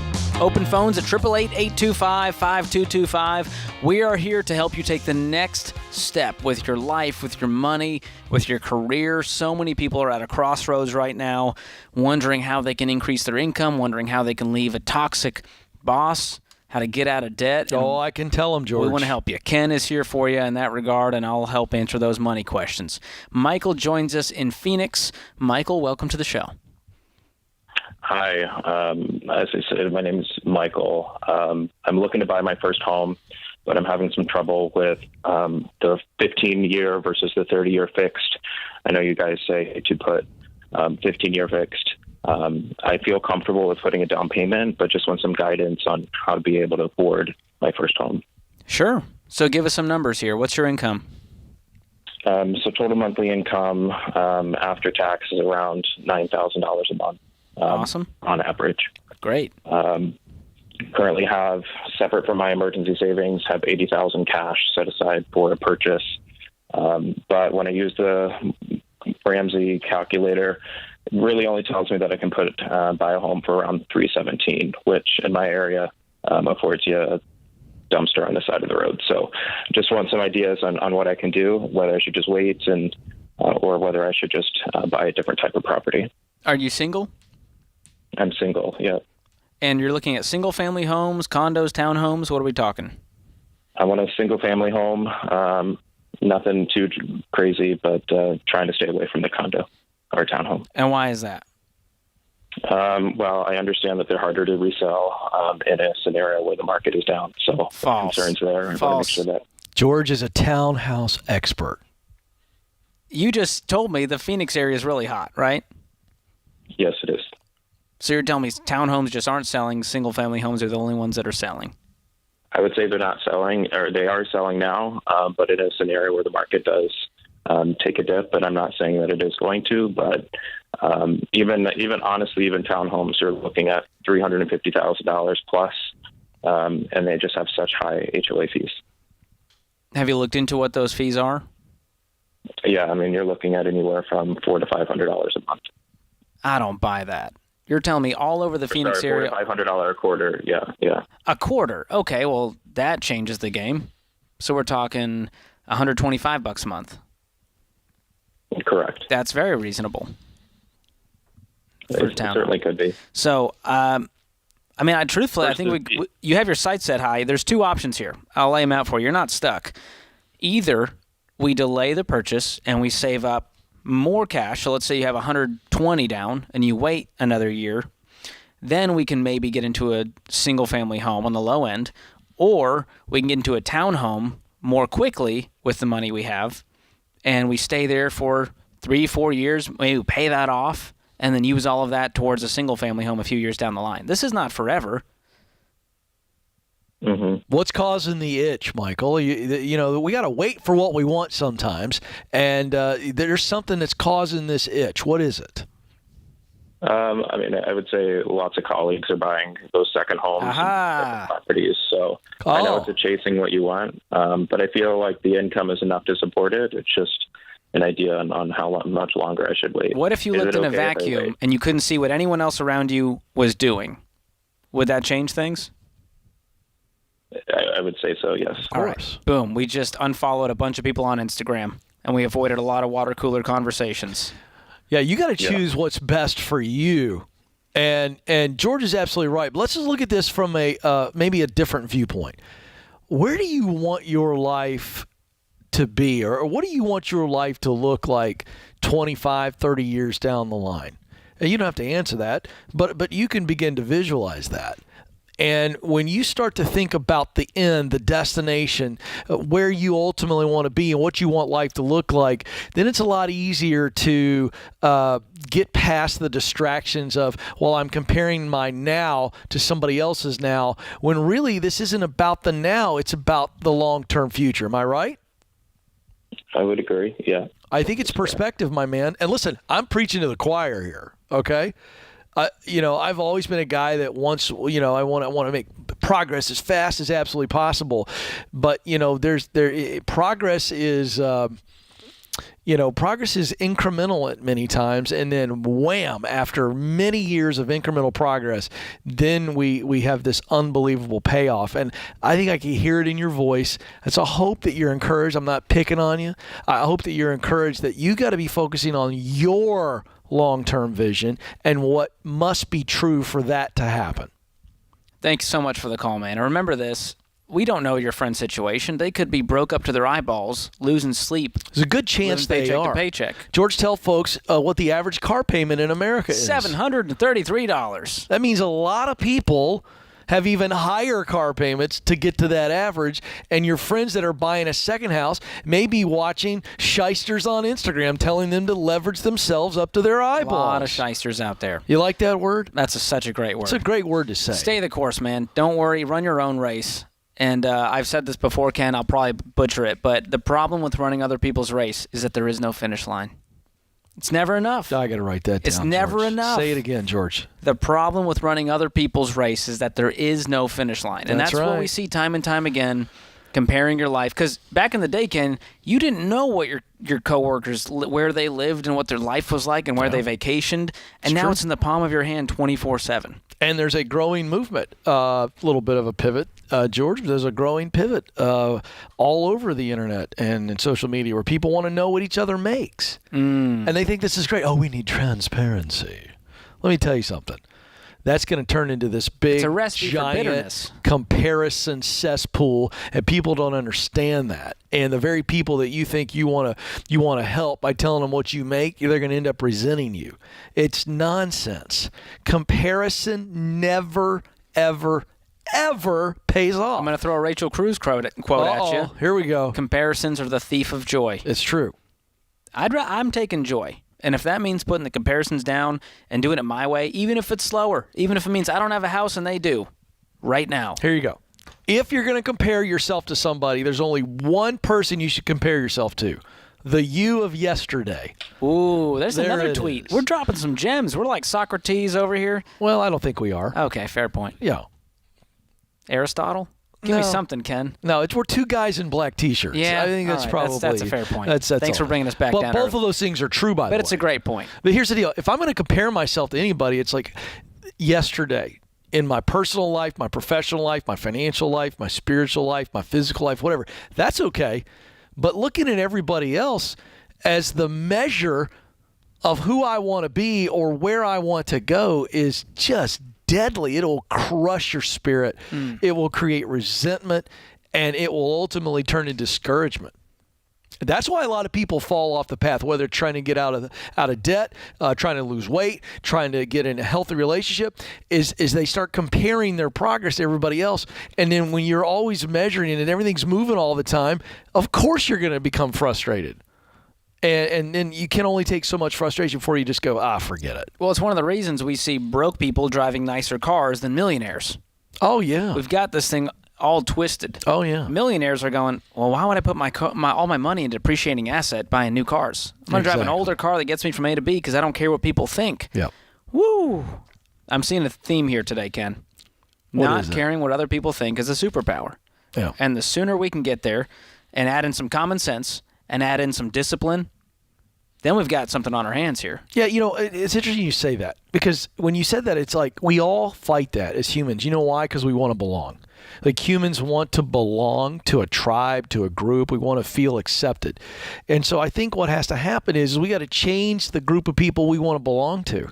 If we want to belong to baby steps millionaires, of people that have financial peace, let's start hanging out with those people.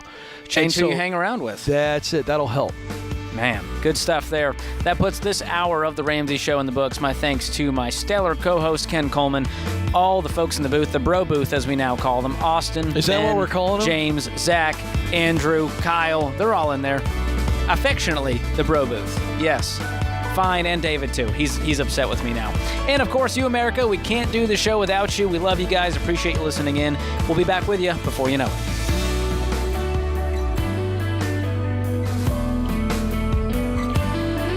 Hey folks, Ken Coleman here. Did you know The Ramsey Show is one of the most popular podcasts in the world? Get your daily dose of advice on life and money. Check out all of our shows from the Ramsey Network wherever you listen to podcasts.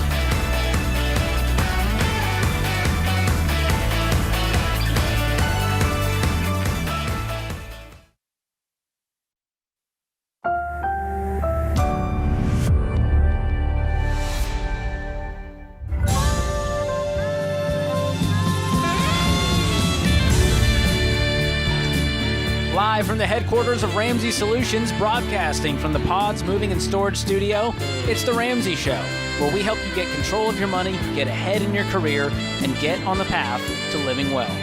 I'm George Camel, joined today by fellow Ramsey personality, Ken Coleman, and we are excited to take your call, 888-825-5225. We appreciate you listening in this afternoon, wherever you're listening. Which, if you didn't know, we are pretty much everywhere these days. You can find us, of course, on your local radio station. You can find us on Apple Podcasts, Spotify, Google, Amazon Music, YouTube, iHeartRadio, SiriusXM, and the Ramsey Network app. So many places. I mean, there's something for everyone here, Ken. Really is. Yeah, I mean, it's a buffet of goodness, of hope. And over 600 radio stations now holding strong, and we just keep expanding as new platforms come about, we want to make sure that everyone has access or at whatever their preferred method of listening or watching is. So thank you to all of you who are joining us around the world on all of these platforms. We appreciate you. Open phones, 888-825-5225. Naftali joins us in New York City. How you doing, Naftali? Hello, how's everything, George? Is this the Naftali that I'm thinking of? That's me. Oh, it's so good to hear from you, my friend. Naftali is one of our amazing business owners that's a part of Entree Leadership, our business playbook, and I'm excited to take your call today. How can we help you? Sure, I have a question. I'll give you a drop of background. I work in a not-for-profit organization called Hamaspik, which stands and is translated to provider, and we provide services, support, and hope to people going through challenges so they could lead a fulfilling, productive life. Awesome. My question for you today is, what comes first, people or systems? We hear so much about how important it is to have the right people, and we hear so much about how important it is to have the right system. Which one comes first? Interesting. Now, where is this question coming from? Is this a struggle in your own business? So this is a question I'm going around with in my head for about 2 weeks. It's a philosophical concept that I'm trying to get to the bottom of it. It's a nice conversation. Every business owner that I meet over the last 2 weeks, I'm asking this question, but it's also a technical question that we have in the business. Every time we open a new position or a new department, we're thinking, should we invest a little bit, take it slowly, build the system, and then hire like a regular guy following the system, or do we bring in the right person that could build the system, so on and so forth. So I think you've begun to answer your own question, and the issue is how you define a system. So I'm curious to know, how would you define systems in the way that you asked the question? How would you define systems? That's a great question, a great thought. So I would define it that we have a clear standard that is documented with a proven process that this is how we do whatever task or whatever project at hand. Right. And so I think that's a wonderful definition. And so my answer is that it is not an either or. I appreciate the question, but I think it's the wrong question. I don't think it is people first or systems first, or systems first or people first. I don't think it's a very clear choice like that all the time. I think it is a function of there's a way that you want the business to run. And that is, we teach here at Entree Leadership as a part of Ramsey Solutions, we teach about values. That values, what you, the leader, value, is what you want to see the company value. And so values determine decisions. We make decisions based on values. And so on the systems question, it is a function of if we've got to create a new system, maybe around a new service or a new product, then you would take that case by case. You'd go, all right, maybe we get a person in here who's got experience with this, and they come in and we get going on this new product offering or service offering, and then we figure out the right system after we get going. But that's a case-by-case basis, if that seems to make any sense to you at all. Makes a lot of sense. Of course, everything's case-by-case basis. It's not like it's the chicken and the egg situation where what comes first. Well, that's right. Every time differently. But I've heard... and I finished reading a great book on system, and the system is everything. And it bothered me a little bit in my stomach, because we all know that people is what driving everything. And that's that correct. author even goes as far as explaining that, of course, we need people because we need somebody to create the system. And I'm like, that's why you need people to create a system? We need people because we love people. Right. We treat people like friends, because friends is for service. So many good things about the people and the fun environment and the culture we want to build and serve the community, the people and the clients and all that.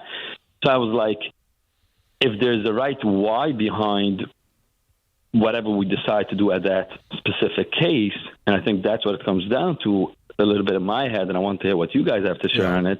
It depends, why do you need a system? And the best answer that I got from a business owner, Drew Lancaster, is people comes first, because systems are here to serve the people. Because if you have the right people and you give them the right tools and the right system, they will That's correct. make an even better job and feel fulfilled and accomplished and do so much better. So it's always case by case after all. That's right. And that's the point that I'm making is that, people are what the leader's number one responsibility should be focused on is loving people. If we've learned anything from the 50 plus million people that have changed jobs over the last year, George, it's that people want to be loved, and if they don't feel valued, they're going to look somewhere else. I just give one further example because we're coming up on college football season and NFL football, and even if you're not a football fan, you can certainly understand this analogy. If you look at a great coach like a Nick Saban, even if you hate Alabama, everybody relax. I'm just using him as an example. If there's someone who has had a long history of sustained excellence, and I've had the pleasure of interviewing him. And if anybody knows anything about Nick Saban, he is a system guy. He has the same thing for lunch every day at the same time. He is a very disciplined, and as a result, a disciplined leader. He has a very disciplined program. But he would be the first to tell you that all of his systems and all of his disciplined processes that he has employed over the years, he'd be the first to tell you that doesn't win championships, players do. And that's why he puts so much effort into recruiting great talent. And so it is, as a leader, your focus should be people first. But the way that question is posed, never lock yourself into, what do I do? Create a system first? No, it's we're going to make a decision based on the situation right in front of us. So hopefully that gave you some clarity and some confidence. Yeah, without that foundation of hiring the right people who care deeply, that's what everyone wants to work with. And we just did an episode on this, Ken, on the Entree Leadership Podcast, which I hope, How to Use Systems to Achieve Your Goals with Craig Rochelle. He breaks it down masterfully, so go check that out. Neftali, thank you so much for the call. It's good to hear from you, my friend. If you're interested in conversations like this, business and leadership, every single week I'm interviewing the best leadership minds out there to help leaders grow themselves, their teams, their profits, and that is a free podcast on the Ramsey Network. You can listen to it, watch it on YouTube, wherever you want, the Entree Leadership Podcast. Go check it out. More of your calls coming up right here on The Ramsey Show.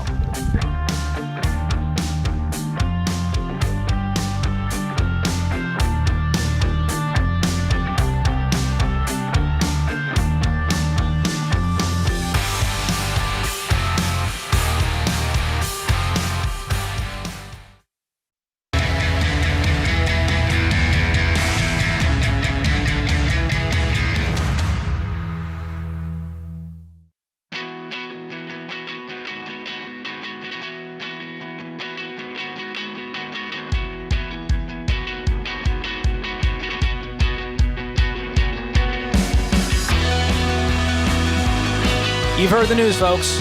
We are technically in a recession. The stock market is falling. Inflation's out of control. All right. Everyone stay calm. Can I just say, George, it's an teensy, weensy. It's like a 0.1% recession. Everybody needs to relax. And when it comes to investing, this is no time to panic. Stay level-headed. Don't jump off the investing roller coaster because of all the gloom and doom you're hearing. I'm getting DMs about this. People are wanting to cash out their 401k. They're scared to jump into the market. Don't do this, folks. History shows us the economy recovers time and time again. It happened after the Great Depression, 9/11, the Great Recession in 2008. So this is actually a great time to invest because when the market's down, it's on sale. And who doesn't love a good deal? I love a good deal, George. I know you do. You're a Maxxinista, Ken. What? I've run into you at TJ Maxx one time. Oh, my gosh. Yep. Yeah, you can't just throw stuff like that out there. That can hurt a guy's brand. It's a deep cut. Well, you were with Stacy. Thank you. You were there for her. We were in the home goods section. I was there because I had to. Can we clear that up, please? All right. You ran into me at TJ Maxx. I'm sorry. I will recover from that. I don't know how to recover from that back into this. Well, you back can't into say investing. Stuff like that. Okay, I apologize. There you go. So when it comes to investing, you got to be smart about this and work with someone who can guide you through it. So if you need help finding an investing pro, check out our SmartVestor program. It's an easy way to find pros who actually serve with excellence. They're going to be there to help you figure out what's best for you and stay focused on your long-term goals. You can get connected with up to 5 SmartVestor pros in your area at RamseySolutions.com/SmartVestor. You can talk with these pros, interview them, pick the one that you want to work with, and make an investing plan that you feel confident about. Again, that's RamseySolutions.com/SmartVestor. Open phones this hour, 888-825-5225. I'm George Camel. He's Ken Coleman, and we are here to help you with life, money, career, whatever you're going through. We'd love to help you take the right next step. Jordan joins us up next in D.C. Jordan, welcome to the show. Yes. Hello. Hello. Can you hear me? Yes. We can hear you, Jordan. What's up? Hi, thanks for taking my call. My question was, how would I be able to pay for debt, pay off debt while cash flowing college? How much is college? $4,300 a semester. Mm-hmm. How much debt do you have? Altogether, $24,000. What kind of debt is it? $16,000 in student loans and $7,000 on the car. All right. What's your income? $31,000 after taxes. That's your take-home pay. Correct. And are you going to continue working while you go to college? Yes. At the same amount of hours? Yeah. I'm part-time. It's an internship. Okay. That's a $31K. Yes. Okay. So you're asking, how do I pay off debt while in college? The goal right now, do you need to go to college? What's the purpose behind this? So I do have to go to college because it's part of the internship. Right now, like, my internship is helping me get real world experience. And yeah, I do have to go to college for that. And I'm finishing 3 semesters, so trying to get it done. How many hours do you have with your current rhythm of life that you could give to working more to make more money? So every weekend I'm free. So Saturday, Sunday, I have nothing to do. Well, there's the short answer. George can help you with the debt snowball, but I'm going to tell you right now, as the guy who focuses on work, I'd be working my fanny off on those weekends because you're a young guy. You should have no life other than working like crazy because you can earn a really good chunk of change over a weekend. I mean, just to give you an idea, George, and I've been out of college a long time. I know you're shocked by that admission, all right? But even back in the day, I was doing room service at a Hilton hotel on the weekends. Was clearing hundreds of dollars in tips back in the day. I wish I could open the door and see Ken Coleman. Yeah, I would room service, and I had the tray right there, man. It would make good money. So I mean, that's one thing right now. We want to work our tail off and make more money because what that's going to allow us to do is put more money towards the debt snowball. Absolutely. So, Jordan, I think you can do both of these. Your A1 is cash flowing college because we are not going to touch debt. And so if that means, hey, to cash flow this next semester, I'm going to have to pause the debt snowball and make minimum payments, I'm okay with that. How many more semesters do you have left? 3. That's it. And another thing with the with the weekends, I was planning on using all those for studying because I have 5 hard classes. So that was kind of why I was holding off on working extra. But how much money do you have in the bank right now? $1,000 it's going towards college. Okay. Well, let me address that. So I hear you on that, and I can't question you. If you got to use that time to study, I mean, if that's legit, and you have to use most of your weekend to study to finish, well, then maybe it's not realistic for you to pay off much debt while you're finishing school, and that may be okay, George. He doesn't have that much time left. Yeah, I just want to clarify my advice on that. But, I mean, if you're not studying every waking hour, there's got to be something you can do. And we found that while folks are in school, working 15 to 20 hours a week actually increases the GPA.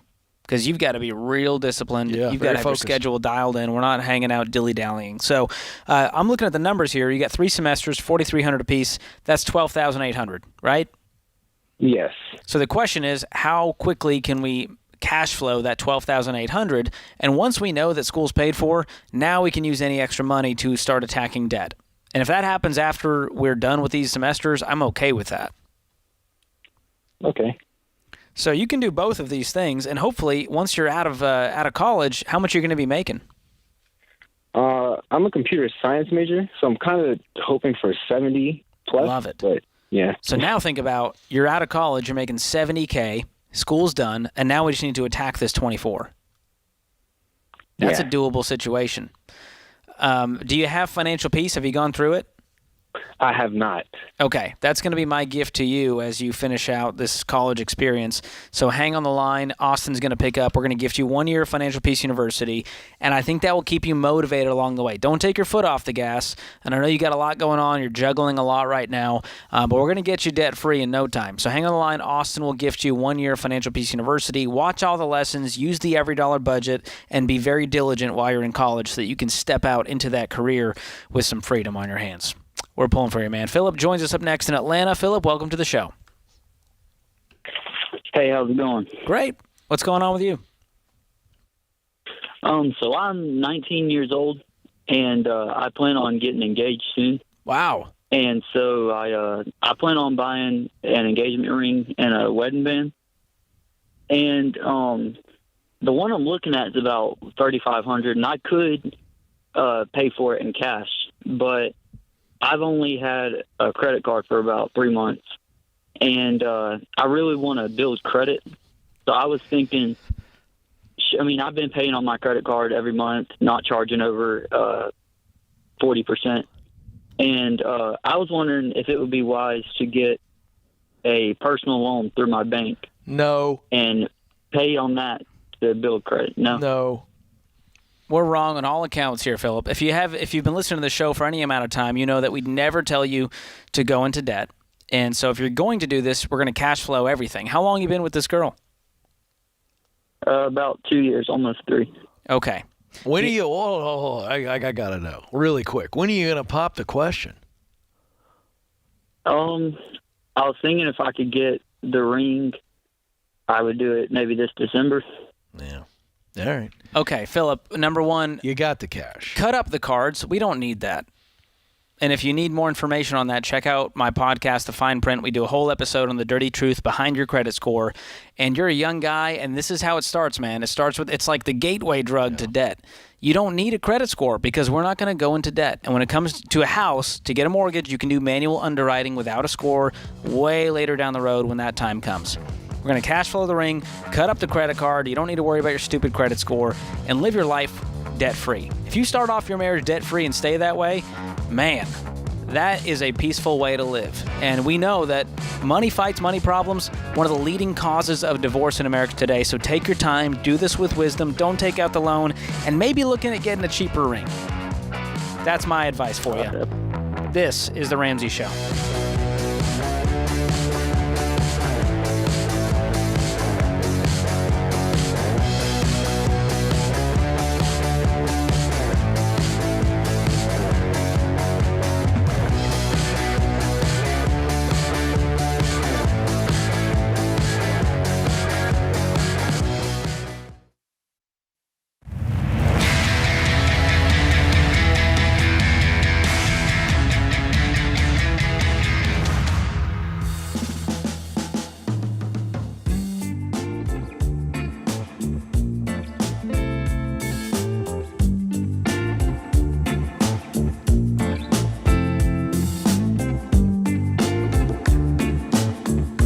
Welcome back to The Ramsey Show. I'm George Camel, joined by Ken Coleman.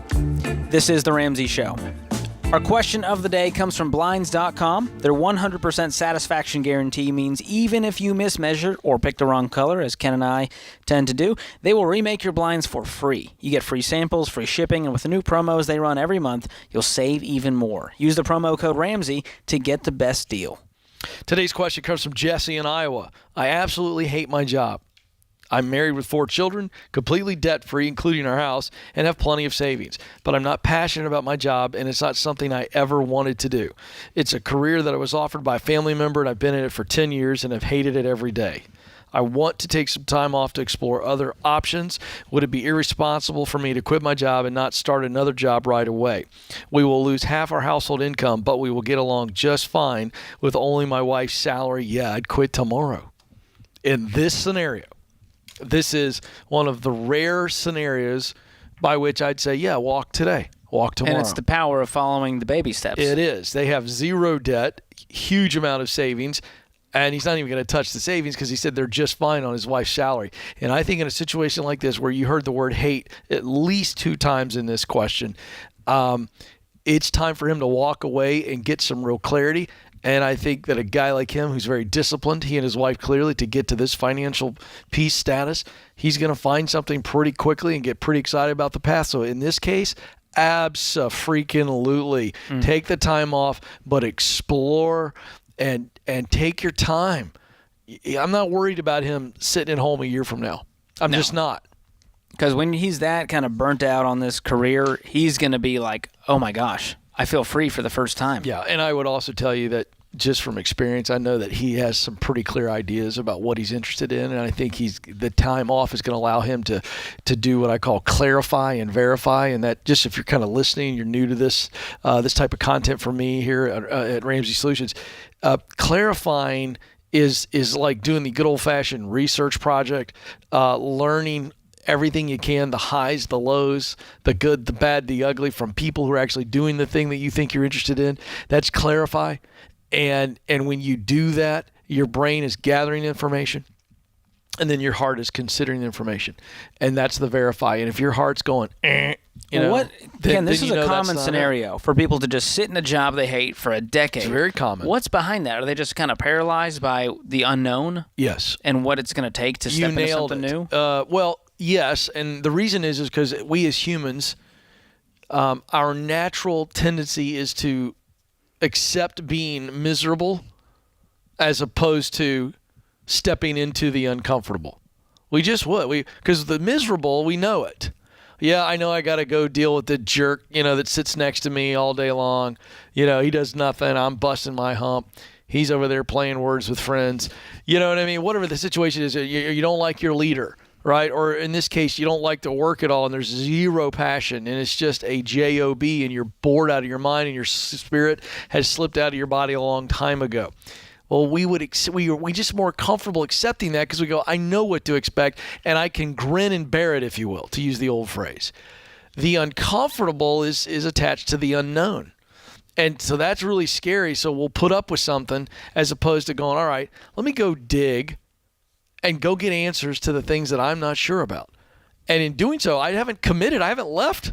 I could still be miserable while I go get some answers. But that's really why. I also believe fear and doubt. And I also believe and you just nailed it. So that's the fear part. The doubt is I doubt that I can actually find something that I love. Who's going to want to hire me when I haven't been doing this job and it's a new thing? Yeah. I'm afraid that I might fail, or I doubt that I can actually find it. Those are the common voices. Well, it takes me back to the old proverb. The best time to plant a tree was 10 years ago. The next best time, today. Get after it. Start today. Best time to quit that job was 10 years ago. The next best time, today. Right. And that's what you can do when you're at baby step 7. No payments in the world. Thanks for the question. Open phones, 888-825-5225. Mike joins us in Scranton, Pennsylvania. Mike, welcome to the show. Hi, Ken. Hi, George. Thanks for having me. How are you guys today? Doing great. What's going on? Okay, so I work for my uncle at a family business where we engrave and install tombstones. And my plan and his plan is for me to buy the shop off of him when he retires in 10 to 15 years. I was looking for guidance as far as what college courses should I be taking in order to prepare me more for the administrative side of running a business. There's actually, there's no degree required to do what I do, but the administrative side is So why do you think college is the only path to do that?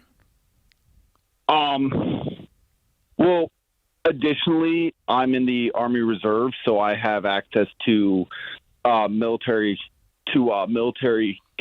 aid for college, and at the rank I'm at in the reserve, college credits give us promotion points, which makes it easier for us to promote faster. So, would it be free then for you to go take these courses? Not free, but it would cover a substantial amount if I was to go part-time and start taking courses. Would it also apply, the military discount or credit that you're referring to, would it also apply to certifications? So non-traditional college courses, but still education? That's something I would have to look into. I'd look into it. Because I'm curious to know what specific administrative skills you feel like you need to either acquire or sharpen. So when my uncle took over the business, he had to hire somebody and continues to employ somebody to do all books, accounting, all that stuff, because it was something he never knew. And that's something, while I will still likely hire somebody to do it, I don't want them taking the week off work to prevent that work from being done. Well, okay, appreciate the thought, but that's not going to happen. Just because you hire someone to do accounting work and they take a week off, it doesn't mean that they're, somebody. There's going to be somebody where they're disciplined, multidisciplined issues or whatever, and they can keep doing basic accounting while that person's on vacation. Because here's the real question: as you see yourself eventually stepping into the CEO role, what do you want to spend most of your time on as CEO? I asked you, what do you want to? What do you want to be spending your time, your days doing most of? Probably very similar to what my uncle does. He does all the design work and the sales. Great. So you don't need to go get administrative courses and skills for something that you don't want to do. It's not even best for the company anyway. And you can hire people to do that. And you can come up with systems to where when they're on vacation, it's going to be okay. Bills will still be paid. Like really sharp accounting people, the right people, and you get the right systems in there, everything's going to keep running smoothly even when they're on vacation. Okay.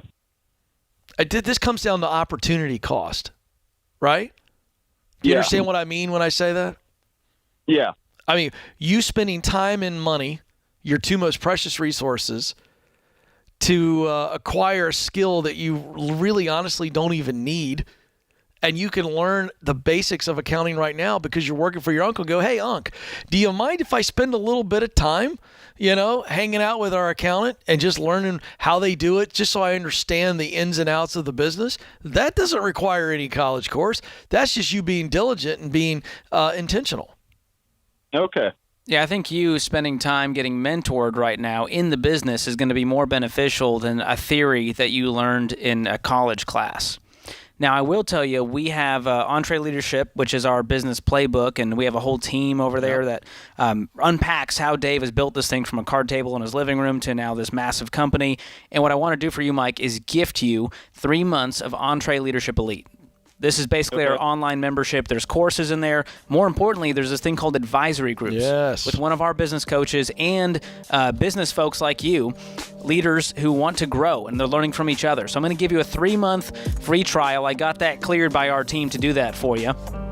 Generally, it's just a 1-month free trial. So dig into that, join an advisory group, watch the courses, take advantage of those resources, and I think that will give you the confidence to step into this new role way more than any college environment could do. So thanks so much for the call, Mike. Appreciate it. We love small business. They are the backbone of this economy, and we love helping leaders like you. This is The Ramsey Show.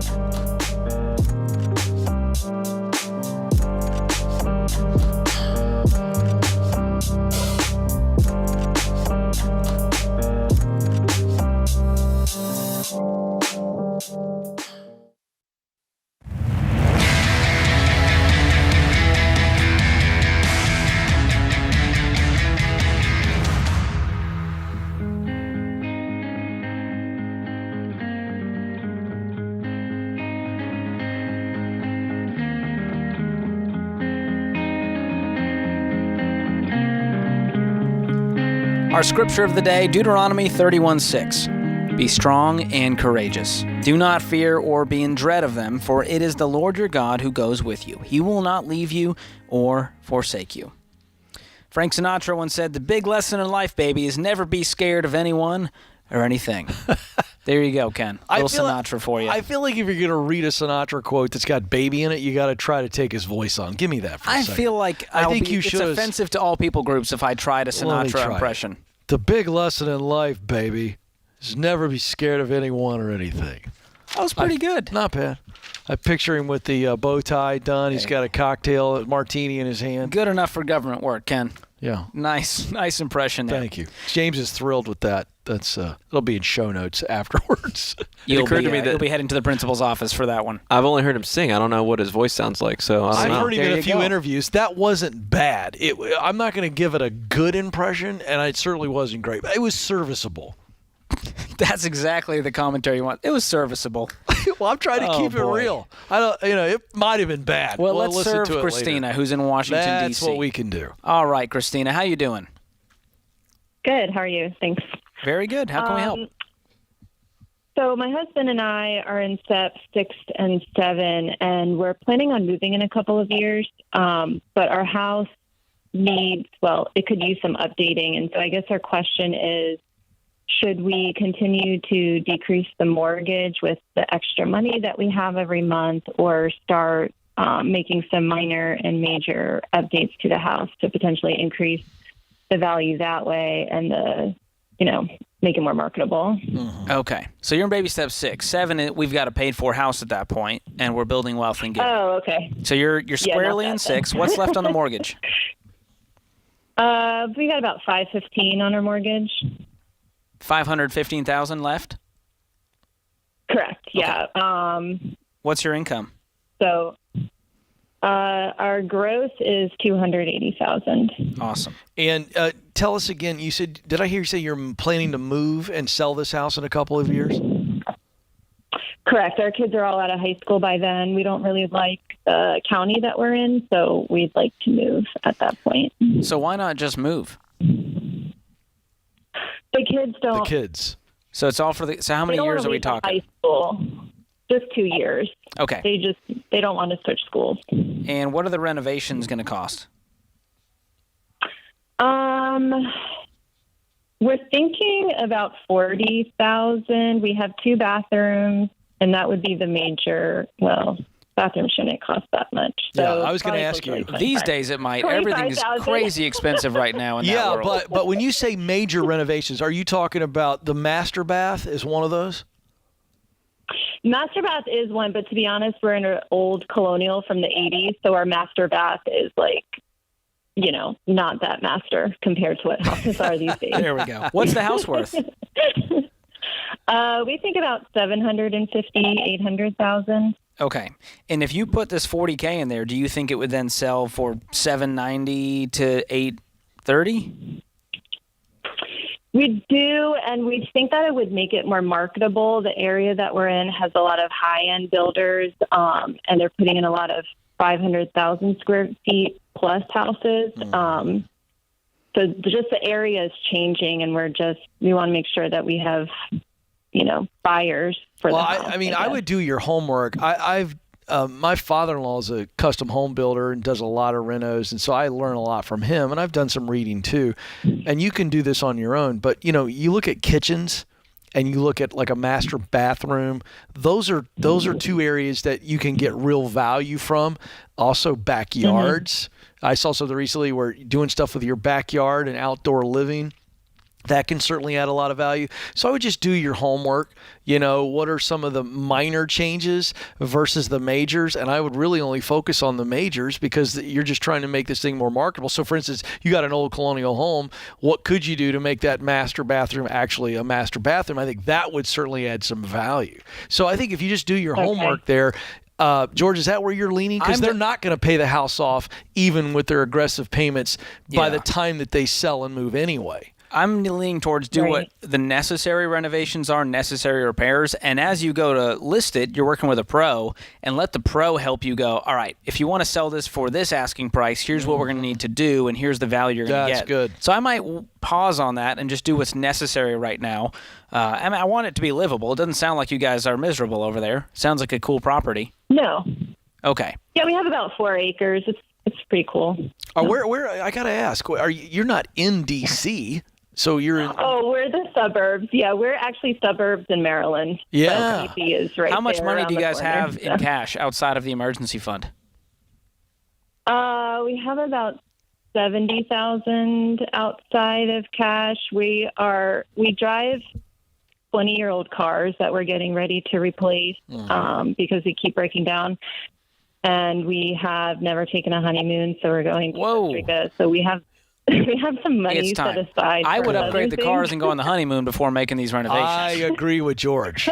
You got 2 years, and George is right. When you get closer to selling the house, I'd have one of our real estate pros give you some good advice on what changes to make. But right now, replace the cars and go on a honeymoon, for heaven's sakes. Yeah, I think you can do both of these things, and we'll just put them in order. So let's upgrade the cars. Let's go on the honeymoon. Let's start to make some renovations that would make it really pop for now for us to enjoy, and then start to knock off some of that mortgage so that you can build more equity, and you're going to only gain that back when you go and sell it. And so you should have, if you're at 515 and you sell the thing for 850, you're going to have a good 300 in net profits out of that. Yes, and then hopefully we can just get a house for cash, which is our goal. That would be amazing. Now, you will probably need to downsize in house at that point, right? Yes, or and we're you're ready moving to a do different that. area that's more affordable? Yeah, Okay. exactly. Awesome. Well, thanks so much for the call, Christina. Appreciate it. That's exciting.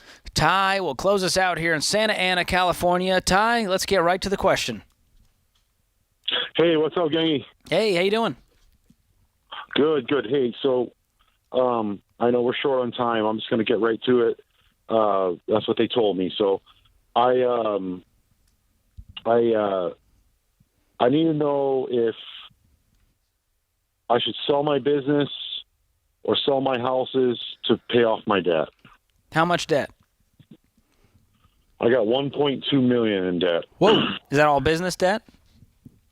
No, it's 2 houses, one in Hawaii, one in California, and then about $200,000 in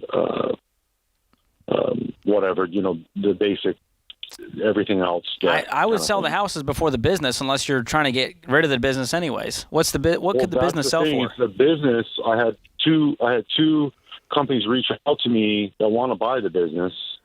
So if I sell the business, then I wouldn't have to sell the houses. And you're okay selling the business? Not really. I was going to say, kind of like a cash cow. I mean, do you own your job here in this business? What would you do if you sold it? Well, the business is in Hawaii, and I live in California.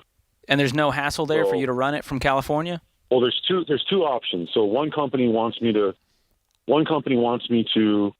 sell them the business and move back to Hawaii, and then the other company wants to buy the business and have me stay out here in California, or I can just sell the houses, pay off all the debt. What's your heart telling you to do? Which one gets you the most excited? I don't know. I'm just torn. I don't know if I want to. Well, do you want to move to Hawaii? A year ago, I was born and raised in Hawaii. We just got out here to California. But do you want to go back? I don't know. Yes, you do. Ty, I got to tell you, we're short on time, but I think you are leaning one way. So why don't you just tell us which way you were leaning when you called to get our advice? Because I know you were leaning one way. What was it? Oh man, So both companies want me to work for them after the sale, and I think I do better in Hawaii. That's where I'm from. All right, then. Then I would do that. There it is. Appreciate the call, Ty. That puts this hour of The Ramsey Show in the books. My thanks to my co-host, Ken Coleman, all the folks in the booth, keeping the show afloat, and you, America. We appreciate listening in. Until next time, spend wisely, save intentionally, and give generously.